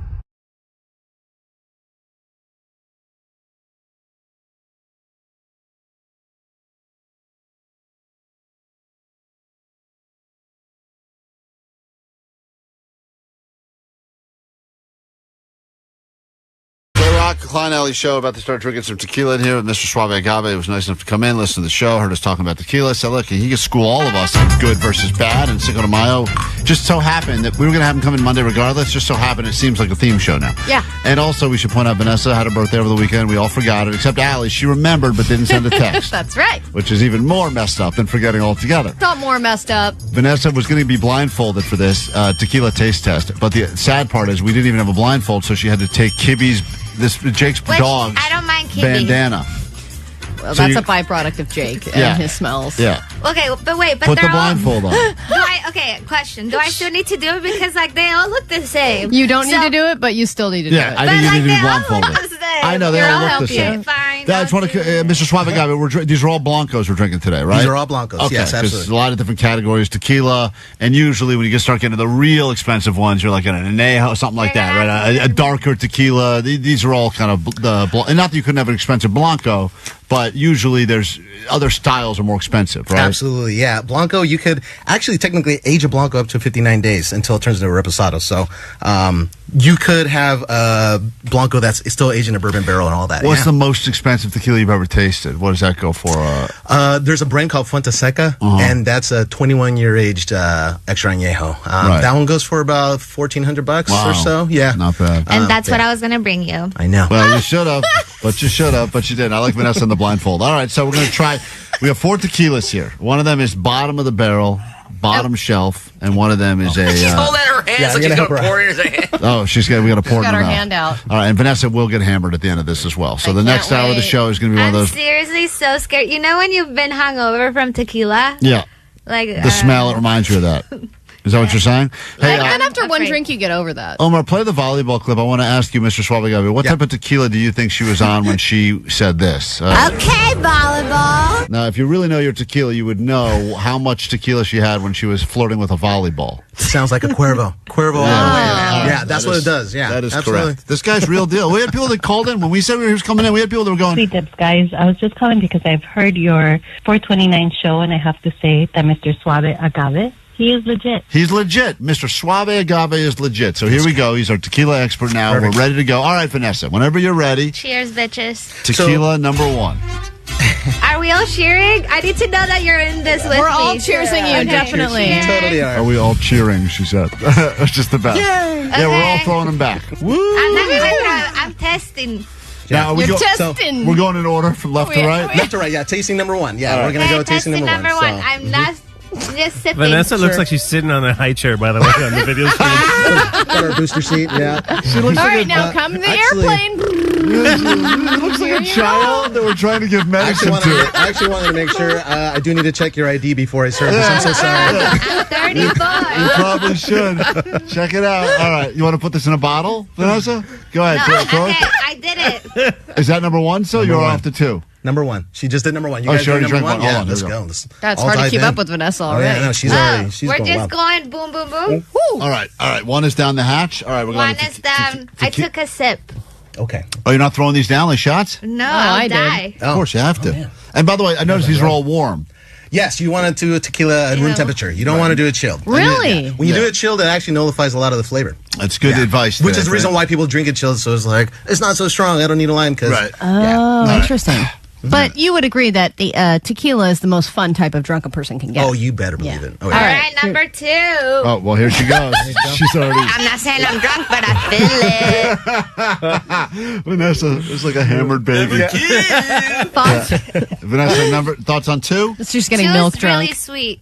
Number 1 tasted like Robin alcohol, and I hope that one's on mine. I think that's the one you brought us. Number 2 Number 2, sweet. Oh. So let me tell you something too. Is that It's sweet. What do you want from me? That's exactly my thought. What do you want from me? Right. You're already getting belligerent. Do you think any of these tequilas you brought us would use her quotes on the bottle after she says these wonderful things? It's sweet shrug. Is that on the It's sweet. I don't know. Well, here's the thing: is that as you guys are drinking it, and this thing about tequila is that when you do taste feel it, it in your body. you do feel a nice little warm, tasty. But she's hammered right now. the more you taste it, the more you're gonna get the flavors, and more smooth it's gonna be. She's got her hand out again. Oh, there you go. You gotta watch Vanessa drinking tequila on the YouTube right now. She is already about to fall off her high chair, and Mr. Suave Agave is putting the third one in. Number 3. You better be drinking. Cheers. Cheers. 3 is going down the hatch. Here she goes. No? What do you not? What do you not like about it? Her face. Oh wow, we got a real Are reaction. you on sure this one. you don't want my face? No. Because my face is saying everything. Put the blindfold back on. I don't know why we needed the Okay, blindfold. well, number 3, it's smooth, but I still feel that, it's smooth. That's all I gotta say. You did the tasting in Mexico, though, right? How did they teach you how to do it? How to drink it? You're supposed to breathe in, breathe out, all that, right? Yeah. Did you just do that? She No. forgot. I know. No, sir. Okay, do it again. Yeah. Which Gotta one was practice number what you- 3? I actually like 3. I like 3 too. I think Okay. 3 maybe a little peppery. Inhaling. Yeah, right? 3 I think may be the best one so far. But let's figure if any of us know the worst one versus the best. That's the question. It definitely has the most flavor. Suave Agave, you got to come with me on Wednesday I after feel the show suave. to get my nipple pierced and bring these. Bring some tequila to you, man. Oh, heck yeah, you're going to need it. Suave Last, what did she say? She said it feels suave, guave. All right, last one. This is the last. Last one. The last one. Throw this one down all the way. Finish All this right, one. now Really. eat it take- all. Throw it. Take Are we it. all throwing it in? I need to confirm. totally are. Please confirm you're throwing this back. We're all throwing throwing them it back. back. Woo! Hey, girl. Bachelor party. Skirt. I'm skirt. What do you think of that one? I mean, Why do you look so disgusted Oh, after she's- every she single choked one? I every thought you liked shot. tequila. well, not in this scenario. I feel pressure, but I like tequila in a cocktail. Okay. Right. That one tastes smoky. Oh, interesting. Okay, there you go. All right. Which one did you like? All best? right. So, Vanessa, take your blindfold off. You're going to try to rank them in order now, from worst to best. We're going from. The order that was. Yeah. What do you wow. What do you think? 1, 2, 3, 4. Which one do you think is One was bad. Yeah. Okay, so you think 1 is the worst one? Number 2 was pretty, like, on a scale from 1 to 5, I give it a Hold 3. on. You're now confusing the system. We just have 4 tequilas here. Okay, I on a just scale need to from know- 1, A through C. No. A for Z? What kind of a rating system? That's so many choices. Okay, on a scale from... I give it a Q. I gets a Q. Is that good? I don't know. Okay, happy face. Okay, so the second you said tasted sweet. On a scale from 1 to 5, kind of just say... You should have brought the emoji chart, you know what I mean? Okay. It's a middle. I would give it a middle rating. Right. Okay. Middle. Like a happy smile with no teeth. Okay. Got it. It's a P. It's a 40. It's a 4 I P don't know how smile. else to rate Right. these. Go ahead. Number 3, I didn't like at all. I know you said this was like, ooh, smooth. It had Yeah. a lot, right. But Wow, I didn't like it. Mm-hmm. Okay. Allison, what did you think? So you No, think frowny face teeth or no? This one was like Just straight Like across a- face. a straight across face. Right. Straight face. But the first one is a upside down smiley, like no thank you. A frown. Okay. An upside down Okay, smile. not frown. Thank you. Further that's proof she's a child, guys. That's what it's called. So Vanessa, I Wait, will. and the last one, Yeah. I actually really liked it Oh. because it was like smoky, but I know it's not mezcal, but it was like you know, it tasted like a hot dog. So you think it tasted like a hot dog? Tastes like a hot dog. Hey, I want to hear more rating systems. wow. So just to be clear, you rated these in the following order: Z, hot dog, smiley face, upside down, middle. 3. Is that right? Upside down smiley face. Right. I got it. Okay. Regular smile with no teeth. Tequila go moo. This You know, one like- straight face. Okay. No. Right. So This you're- one. K-Rock. K-Rock, we are Klein Alley Show. If you're waiting for those 21 Pilots tickets, we double them up by getting you to the BMO show and the K-Rock private show, and that'll be happening soon enough. Hopefully you were paying attention to today's show so you can take advantage of the Klein Alley Show quiz. Allie, you know that on average, us as adults, technically we're adults. You're definitely an adult based on just the amount of pubes you have. Oh, yeah. We make 35,000 decisions every single day. Too many. And of that, 200 to 300 of the decisions we make on a daily basis are just about food. What to eat, how much to eat, when to eat, where we want to go, delivery, pickup.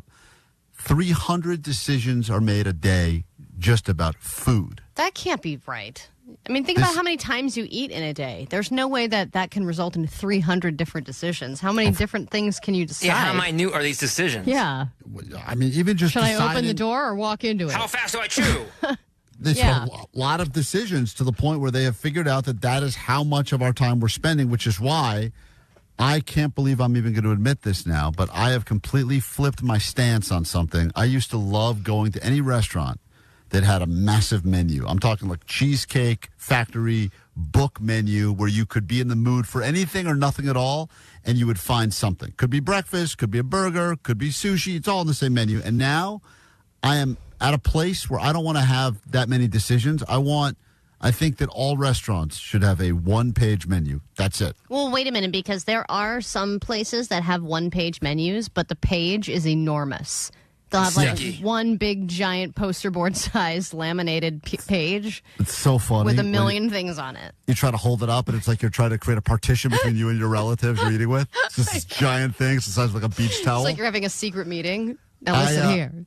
I have decided now that it gets too overwhelming. Like I think like a lot of people, I just have decision fatigue. It gets so overwhelming that lately when I go out with anyone, I just will pick whoever already ordered before me, whichever one of those things sounds the best, and I'll just go whatever that person said, I'll do that too. Well, and think about all the big decisions you make, right? And how insignificant these decisions are. So why waste your time on them, right? So it's like, if you are given a million decisions, I used to really care a lot about, like, I want to order the best thing on the menu. I just want to go to the best place with the best thing on the menu. And if I'm going to eat something, I want it to be amazing. Now, because I have to make so many other decisions, I'm like, I don't just get something in my stomach. I don't care. This, sure.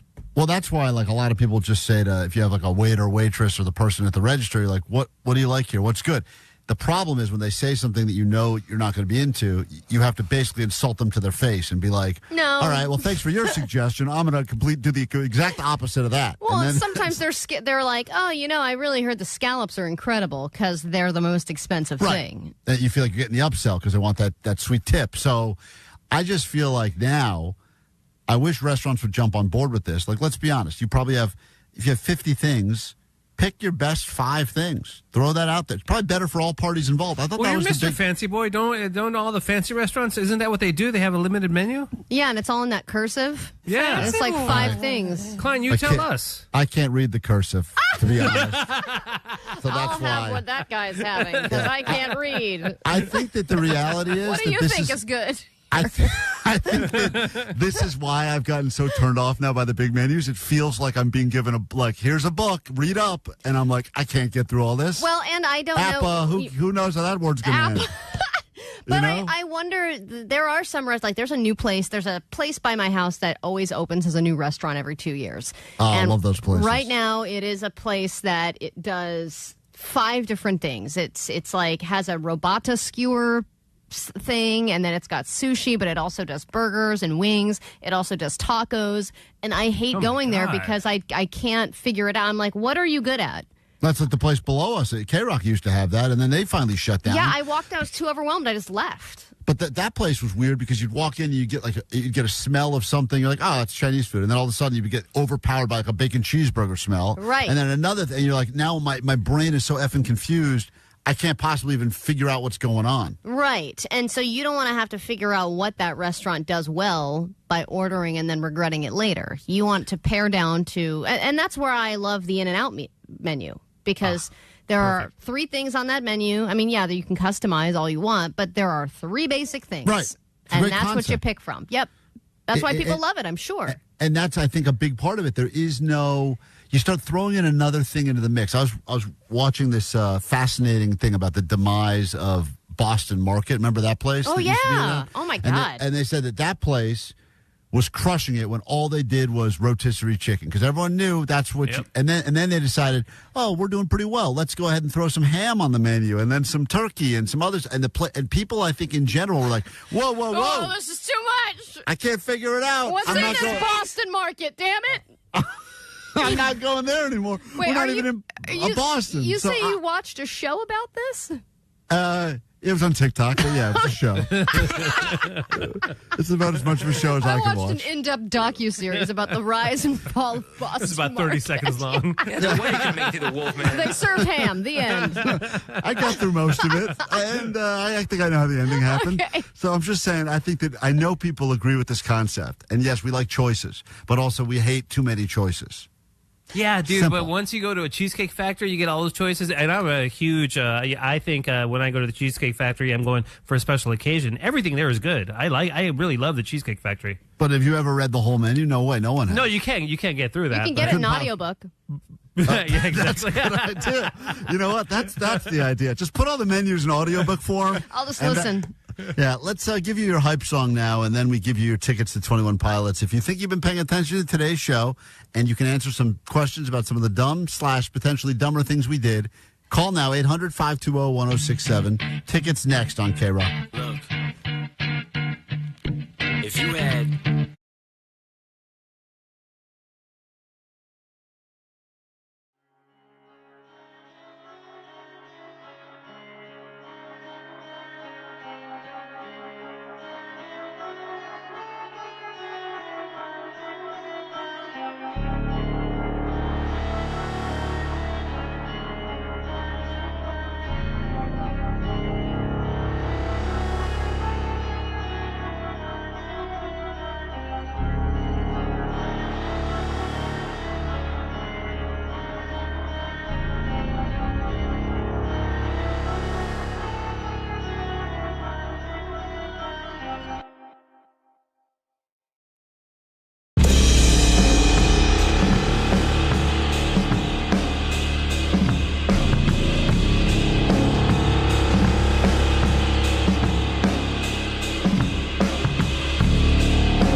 about to have that opportunity that Eminem was just talking about, the opportunity of a lifetime to win your way into not one but two 21 Pilots shows, the private one that everyone's trying to get into.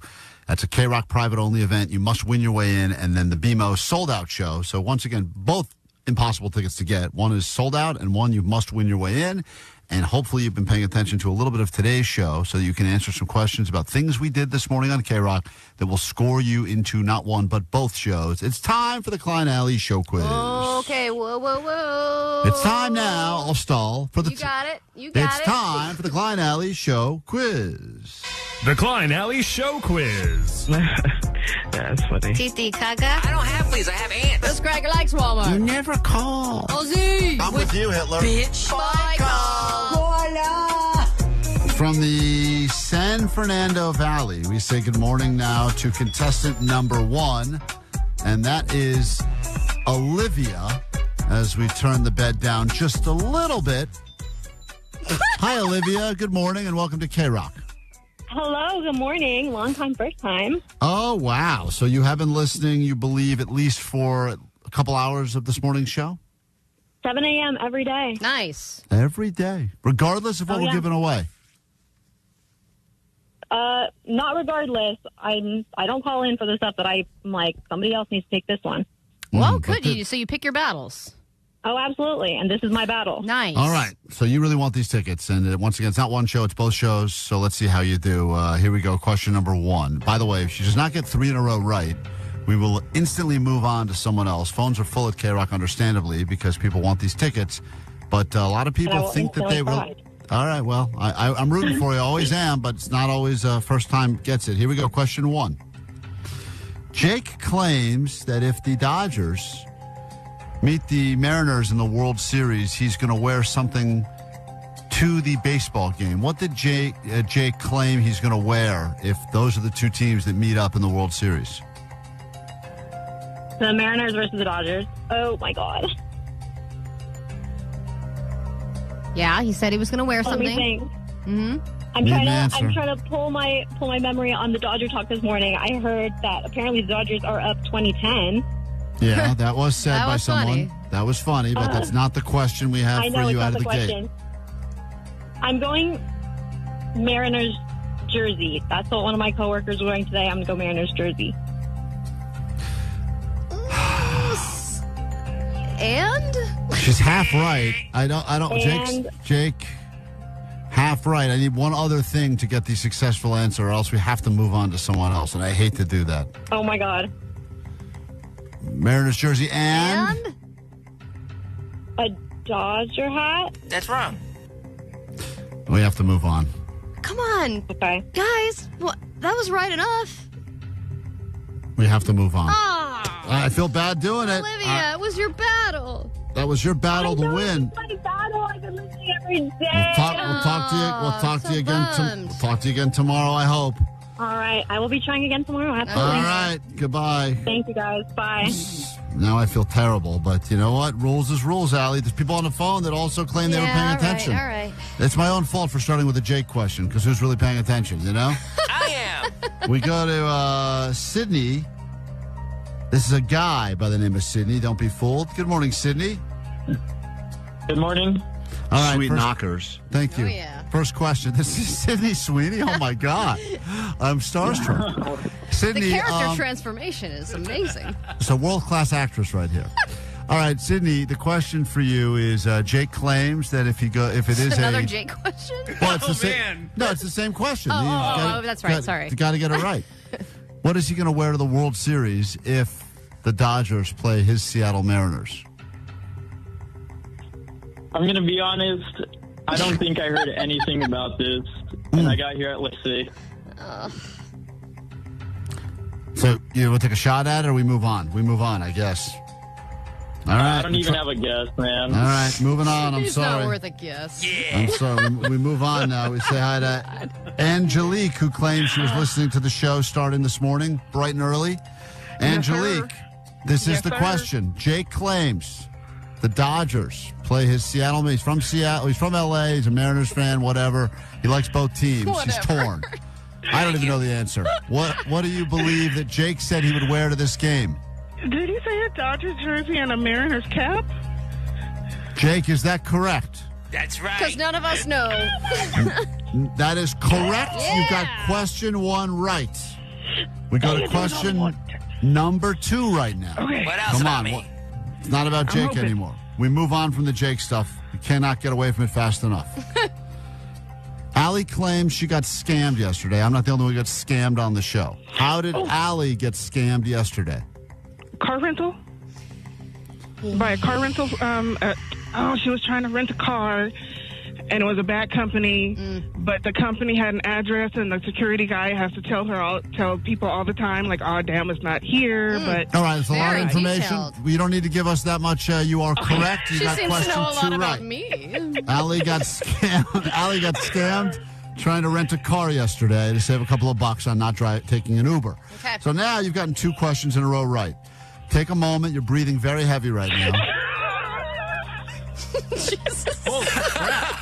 Is you okay? Cindy? Yes. Yeah. Okay. All right, this is your moment to shine. Yeah, take a breath. Oh, man, that is a hot breath. That ball Yeah, it rip? was. Hand It queef. was. I could feel it. Okay, Allie, don't judge her. Uh, If you get this right, you're joining us, the private KROQ show, 21 Pilots, and you see them again, BMO sold-out show as well. Not a All shabby right. prize. I can tell you're excited about it. Let's This go. is your next question. I'm nervous to even ask this one. are you breathing now? Gonna make this lady No, pass I'm out. breathing. God. Allie claimed, this was earlier in the show, that there is a number 1 Halloween costume for the year 2025. What is going to be the number 1 Halloween costume this year? Oh, damn. All I heard was Shrek. I know there was a Shrek one, and then she said something about me. Dang diggity.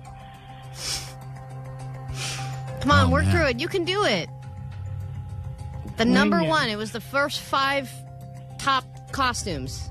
We were rooting for you, but she said this was going to be the biggest costume of the year. I even guessed it. Yes, Klein Need an guessed it. answer. Damn. In 3. I can't. I'm going to say Shrek. 2. That's the only one I heard. The only thing you heard was Shrek. Man, that was. I only remember Shrek and Minions. We have to move on. I hate to, I feel terrible saying this. You wasted so much breath on us. I know. It's cool. I will try again tomorrow. We move on. Good luck, Allie. Say hi to Avery now in Los right. Angeles. Avery, good morning. Oh, good morning. We never get an opportunity to get to 4 contestants, and here we go. We start where we left off. Allie claims, according to research, this will be the most popular Halloween costume this year. What is it going to be? It's K-pop Demon Hunters. All right, that is correct. There you go. You're off to a great start. We go to your next question now. What movie did all of us watch because Jake recommended it, and we all universally hated it except Vanessa? It's Wolfman. And what do you think about that movie?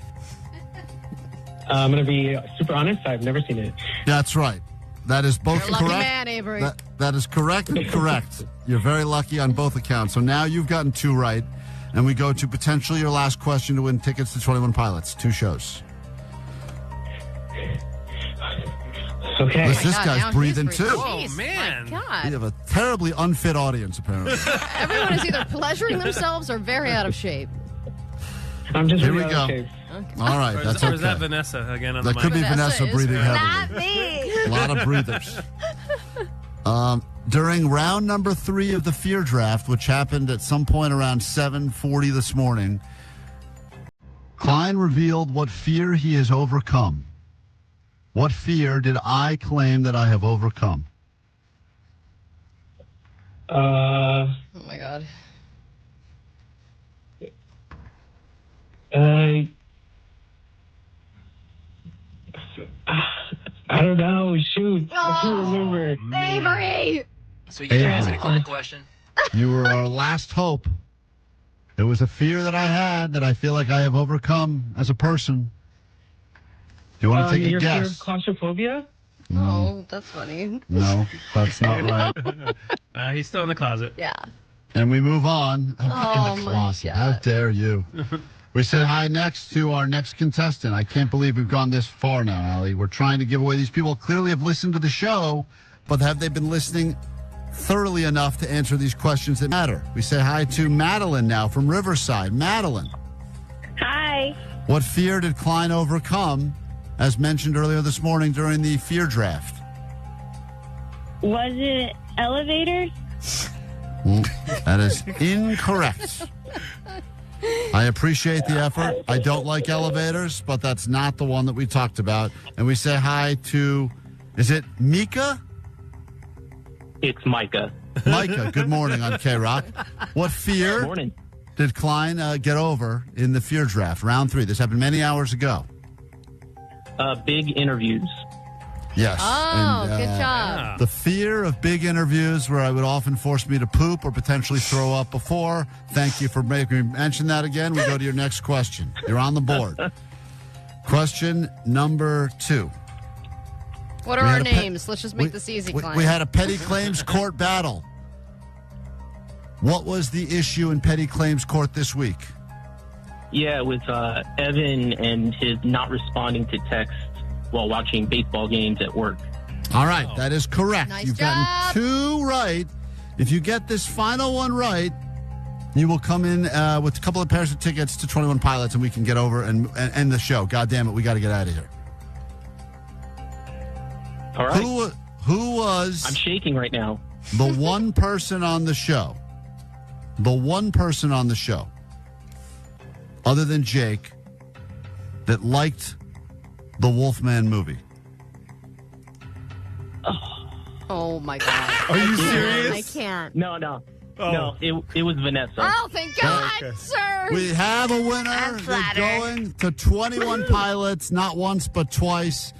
Hold on one second, and thank you for starting your day and actually paying attention to the show. God, that was painful. You're going. Congratulations. Those tickets are yours. My song is just deleted, so let's just go ahead and wrap up the show with some takeaways now and get the hell out of here. Sluggo will be in here in a few moments with more 21 Pilots tickets. Tomorrow, listen to the complete show for your chance to win your way in again and some other surprises that we cannot get into until tomorrow. Takeaways now. Let's go ahead and get you some of those, and then we will officially get the hell out of here. All right, 650, my takeaway is pickaxes are up 1,000%. Oh, that was the next question. We had to move on in the quiz. Oh, my I'm glad that we didn't get to that. 818, my takeaway is Allie doesn't need Skims thongs because she already has one built in. Yep. 213, Klein is afraid of Omar. Terrified. 213, Priceless will leave you carless. That's good. Good takeaway. And 213, my takeaway is the old bass player of 21 Pilots is selling solar panels now. Hey, he's got that sweet FU solar money, as we learned during the game. Fan versus machine earlier this morning. Boy, we do a lot of stuff every day. We really try too hard. That's our problem. I think we care too much. What's your takeaway, Jake the Nerd? I don't care what anybody says. A Chinese bacon cheeseburger sounds good. Chinese bacon cheeseburger. It's the best. Just hungry again in 30 minutes, but it's great. Omar, you got a takeaway? Vanessa doesn't have time for your goat line calls. Nope. No, she does not. She's got to get to the music and get us the hell out of here. Allie, takeaway? My takeaway is take me out to the something about peanuts. Yeah, that's right. Something about peanuts or crackers. Have a great day. We'll do it tomorrow. Try to do it better. If you need us in the meantime, the GOAT line is open for you now, 844-956-GOAT. Check out the podcast, subscribe to everything else we have in store for you, and tomorrow we will make it worth your while with more tickets to 21 Pilots. All right, that's it. Goodbye. World famous KROQ. Klein Alley Show. Klein Alley Show. KROQ.